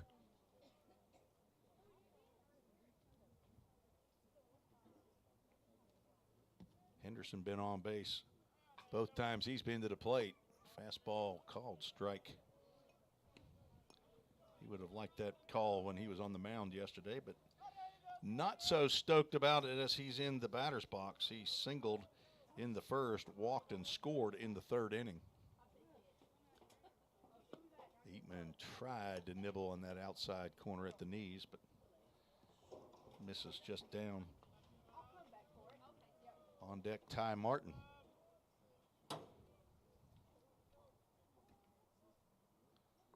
Breaking pitch, swung on and missed, and down goes Henderson. First strikeout for Eatman, second out of the inning. Good start for the freshman from Parrish, Florida. Son of Dave and Monique Eatman. Has a papa in Inglewood and a Gigi in Parrish, Florida. Parrish near the Bradenton area, I believe. Ty Martin sees called strike on the outside corner. Martin grounded out to first base and was hit by a pitch with bases loaded. An RBI for his arm. There's a foul ball off to the dugout, and right in front is Carter Vrabel makes the catch, and then did he run into the fence over there? Is that what happened? Yeah. Because it looked like he hit something, and it couldn't have been somebody. So a 1-2-3 inning for Noah Eatman. He sets down 3, 4, and 5 for the Pioneers. We will go to the bottom of the 5th inning. Pioneers lead 9-4. You're listening to the Vol State Sports Network.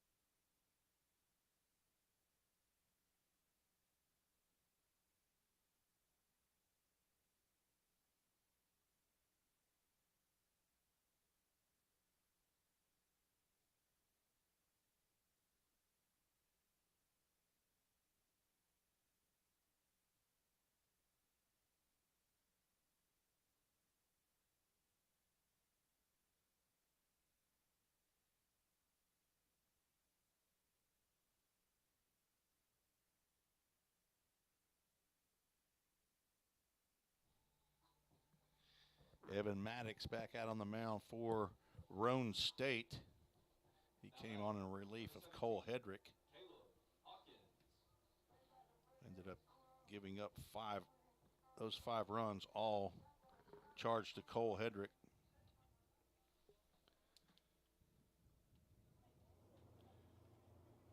Bottom of the 5th inning, leading off is Caleb Hawkins.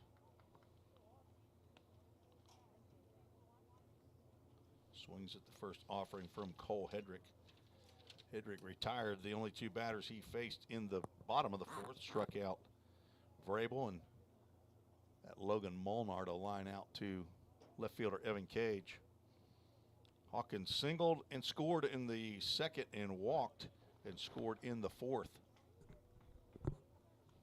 On deck, Hunter Searcy.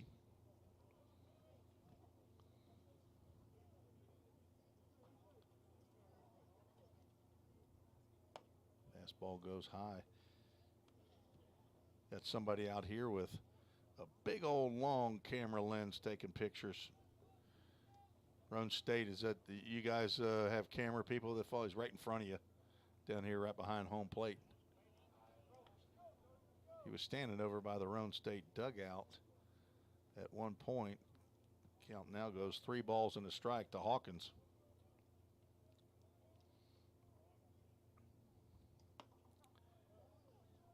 Either a walk or it just caught a piece of the shirt. I did not see home plate umpire Todd Mullins motion as though he was taking his base because of the walk. First walk by Evan Maddox, and Hunter Searcy steps to the plate. Searcy struck out in the second and walked and scored in the fourth.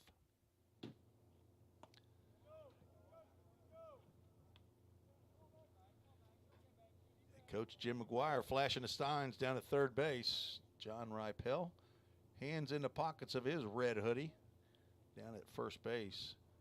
Hawkins leads off of the bag, stole a bag in the fourth. Pioneers up 9-4. 4 in the second, 5 in the fourth. Throw over to first base high, and Detweiler able to pull that one down.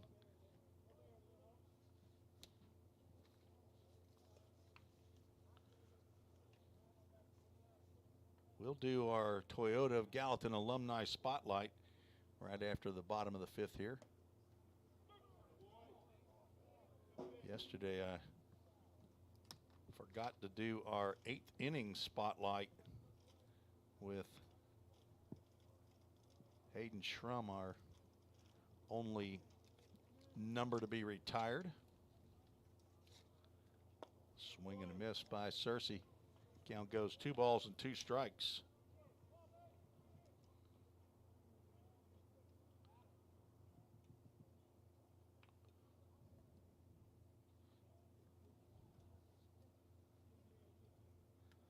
On deck, top of the order, Jake Burris.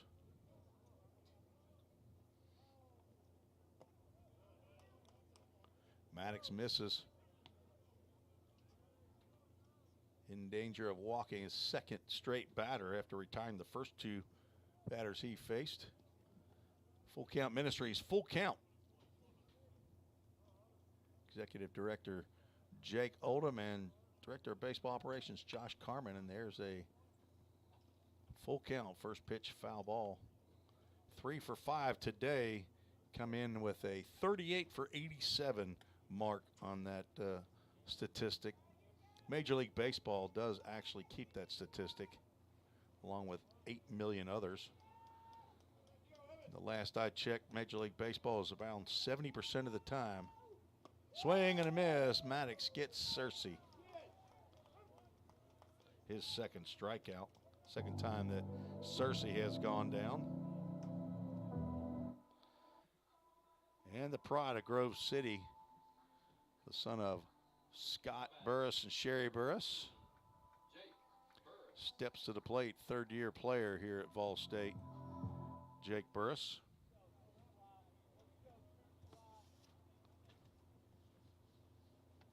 Nearly gets drilled with that one. Ball goes off the glove of Lane Spry, and Caleb Hawkins will move on down to second base on the wild pitch. Been a number of pitches come inside and behind and on Pioneer batters today.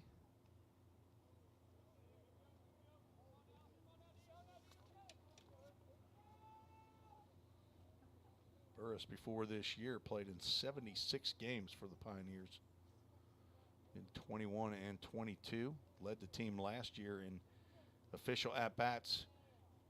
Hits, he pops that one up. That may be playable for Spry. He comes over to the fence and makes the catch at the on-deck circle. And Burris is retired on the pop out to the catcher. Nice play by Lane Spry. 2 outs for the Pioneers here in the bottom of the 5th inning. Brings Ethan Huddleston to the plate. Huddleston hit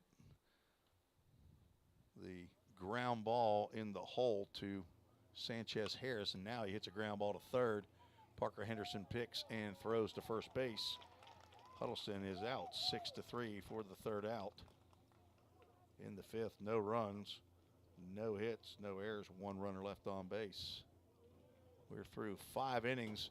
Pioneers lead 9-4, and it is time for the Toyota of Gallatin Alumni Spotlight.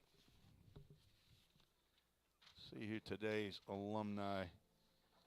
We'll go back to a former teammate of several of these players from last year, left-handed pitcher Landon Carter from Columbia, Kentucky, Adair County High School, and graduated in 2019. Played 2 years for Volunteer State after transferring from St. Charles Community College, and now has moved on to Lincoln Memorial University over in East Tennessee for the Pioneers. In 2021, he was tied for 2nd in appearances with 15, had 2 complete games, pitched 49 innings in 2021. A year ago, was 3rd on the squad in innings pitched with 29 1/3 innings. So far this year with LMU, he's had 2 appearances, 1 start, 5 innings. And he is having a bit of a rough go there for the Rail Splitters in LMU. The son of Scotty and Kim Carter, and a fine young man I got to meet last year, my first year of broadcasting. Left-handed pitcher, number 11 for the Pioneers, Landon Carter. And that brings me to the Vol State Baseball Alumni Brick Fundraiser. Remind you that your player you're rooting for, probably, good chance a sophomore or redshirt sophomore, as freshman Noah Eatman delivers first pitch to Tanner Park. Ball 1. If you would like to purchase an alumni brick for your player, your son, your grandson, please contact Greg Hunter, also known as Butch, at Hunter Pack, P-A-C-K, at Comcast.net. So $100 for a brick that have their name on there. That ball is lifted out to center field, and redshirt sophomore Jake Burris, who needs a brick out there at the alumni patio that they will build, makes the catch for out number 1 here in the top of the 6th inning. Have their name, the position they played, and the years that they played. There's a form here that they'd fill out, or you could fill out and send to Greg Butch Hunter. It was 1978 and 1979, played right field and shortstop for Vol State. I believe that was for Tom Kirby. Maybe Randy Darnell also coached. Ty Martin steps in for the Raiders. Sees a pitch on the outside corner called strike.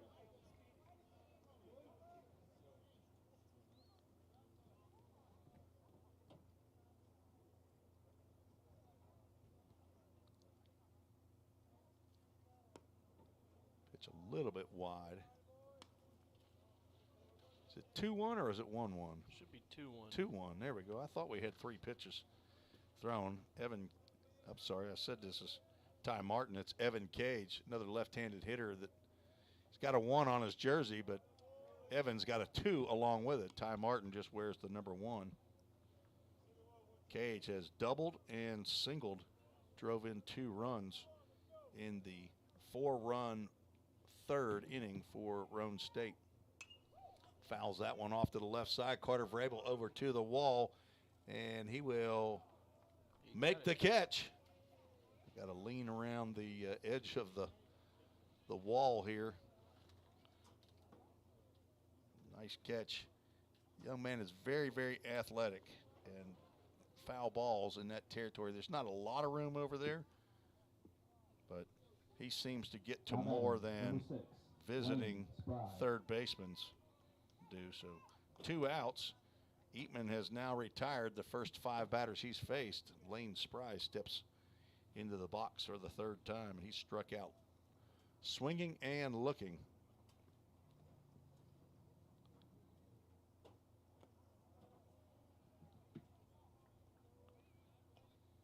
Might be the first time that Eatman's gone 2-0 on a batter.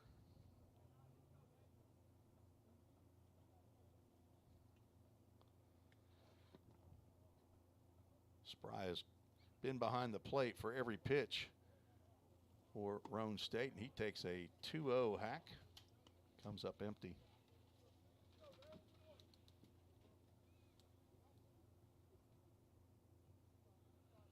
Marshall Robinson, one of the players up in the press box for Roane State. That ball's grounded foul from Rossview High School. Is Lane Spry going to catch game 3 of this series as well? He gives the affirmative head shake. Who's your cohort back here behind you that's just looking at Twitter or whatever? Whitty. Breaking pitch lined over the leaping Logan Molnar into left center field. Lane Spry with his first hit of the series. A 2-out knock brings to the plate Sam Abshire.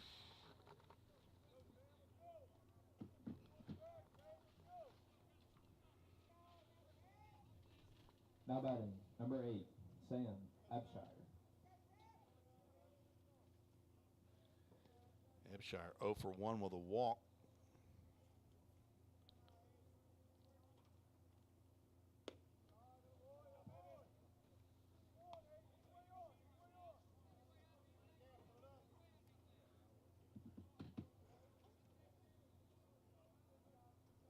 Sixth appearance of the year for Noah Eatman, 2-0 record.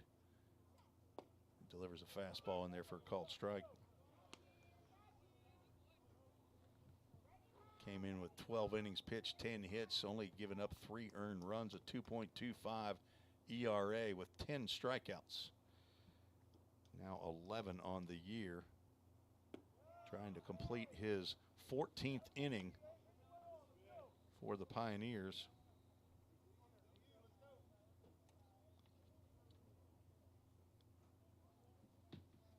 Longest stint of the year last Monday against Chat State. Swing and maybe a foul tip into the glove. 2 balls, 2 strikes on Abshire.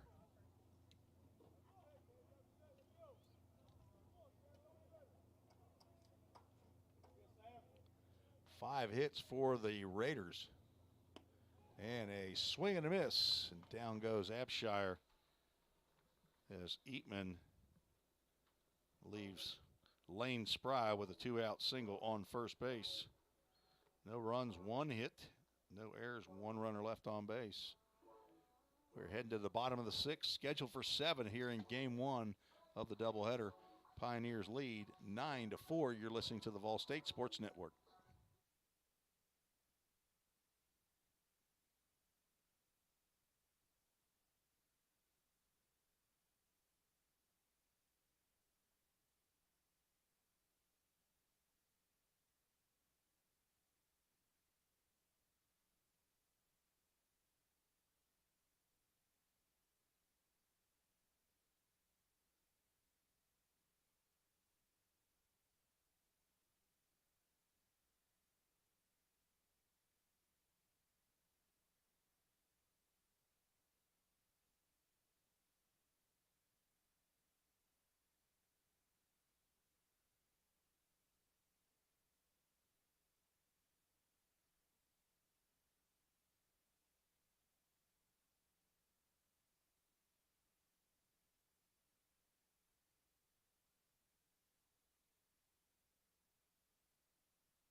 No changes for the Raiders.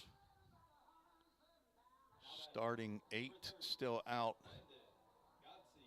on the field. Third pitcher, Evan Maddox, on the mound to face Landon Godsey. Number 3 hole hitter, first baseman for the Pioneers, looking for his first hit. Fouls the first pitch he sees. Off into the trees on the right side. Godsey a walk, a sacrifice fly, and a ground out that produced a run, 2 RBIs, looking to extend his 14-game hitting streak to 15 games. Ground ball, this won't do it. Picked by Sanchez Harris. Godsey out at first base.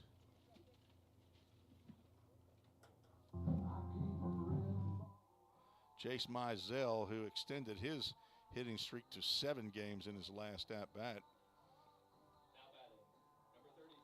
had a single stolen base and scored a run in the 4th. He sees a pitch to his liking, fouls that one straight back.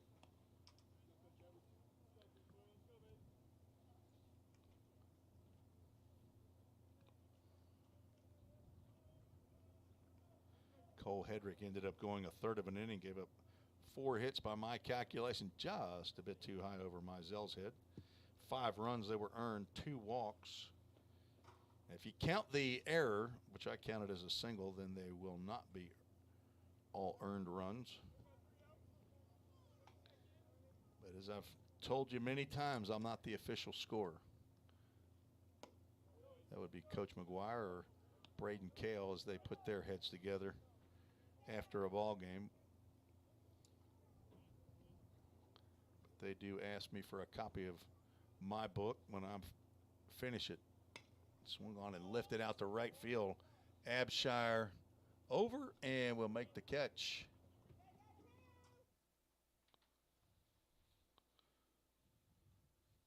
So 2 outs in the bottom of the 6th inning.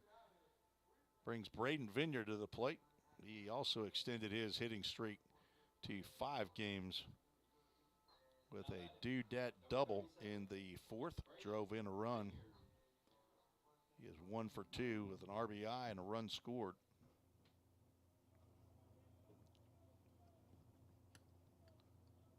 Swing and a miss.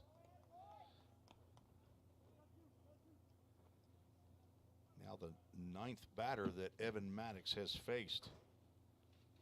He came into the ball game right after Vineyard doubled in the left center field, struck out Vrabel, and retired Molnar on a line out to left field. Check of the base umpire to see if Vineyard swung on that pitch, and he said no.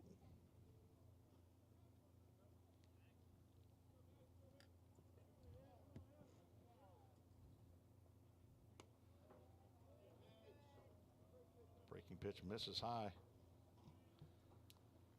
Lynn Charla checking out the broadcast today as well. Says, let's go Pioneers.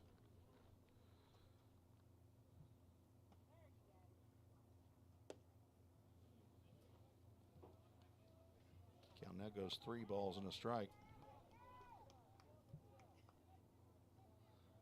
But the Lynn Charla is out shopping for Big J Charla's birthday present. Tomorrow's his birthday. Big J probably going to be about 21, be my guess, as Braden Vineyard will take a free pass. Second walk by Maddox gives Carter Vrabel a chance to come to the plate here in the bottom of the 6th inning. Have to make sure to tell Big J Charla happy birthday. Dave Holbrook checking in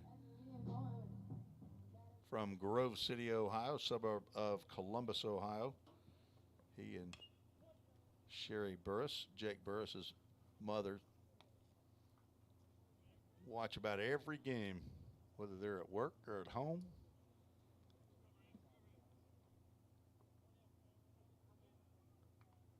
Vrabel looking for a pitch to hit.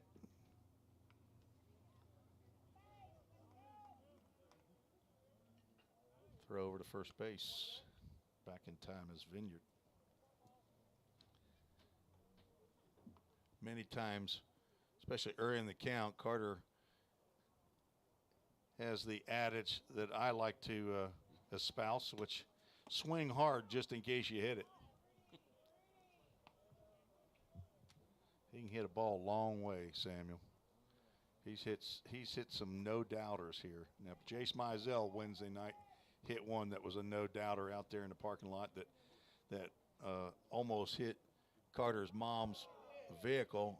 Check swing, and base umpire Tim O'Day says he came around. Now down in the count, 1 ball, 2 strikes is Carter Vrabel. Hamstring must be fine. He stayed in the ball game. Maybe he just stretched it.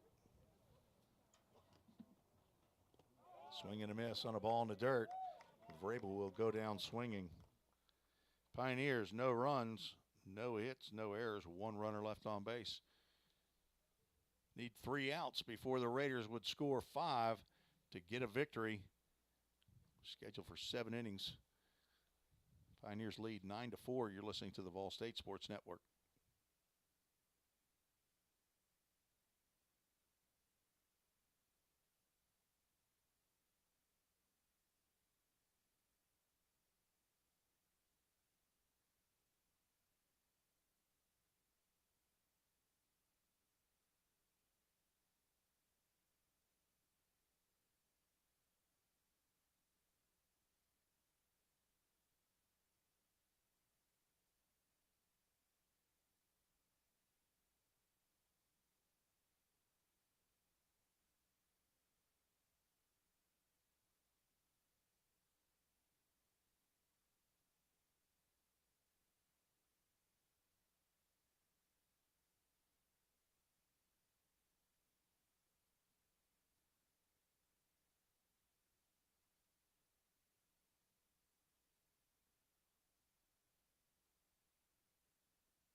Tim Reese and Samuel Park back for the top of the 7th inning, and the top of the Roane State lineup. Cade Martin grounded into a Dudat Communications double play in his last plate appearance. Noah Eatman on the mound for his 3rd inning of work. He's in line for a 3-inning save. Eli Klopfelter in for his 3rd victory in 3 decisions. 0-2 pitch misses outside.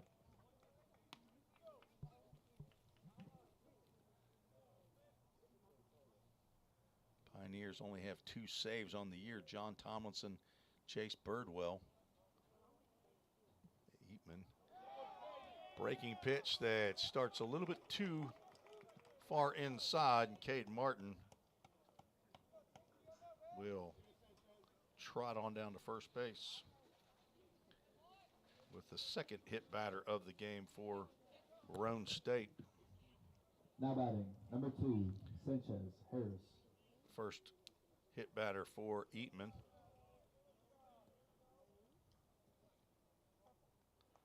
Sanchez Harris struck out twice and grounded out.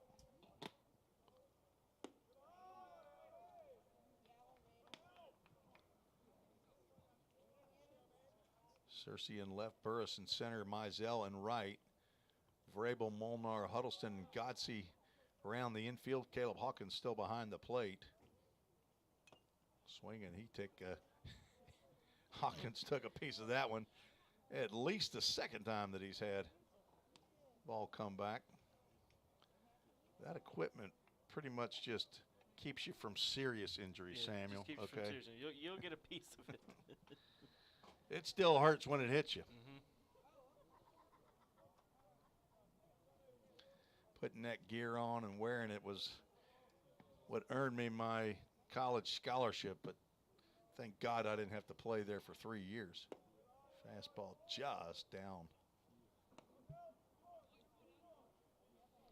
A lot less painful to play right field.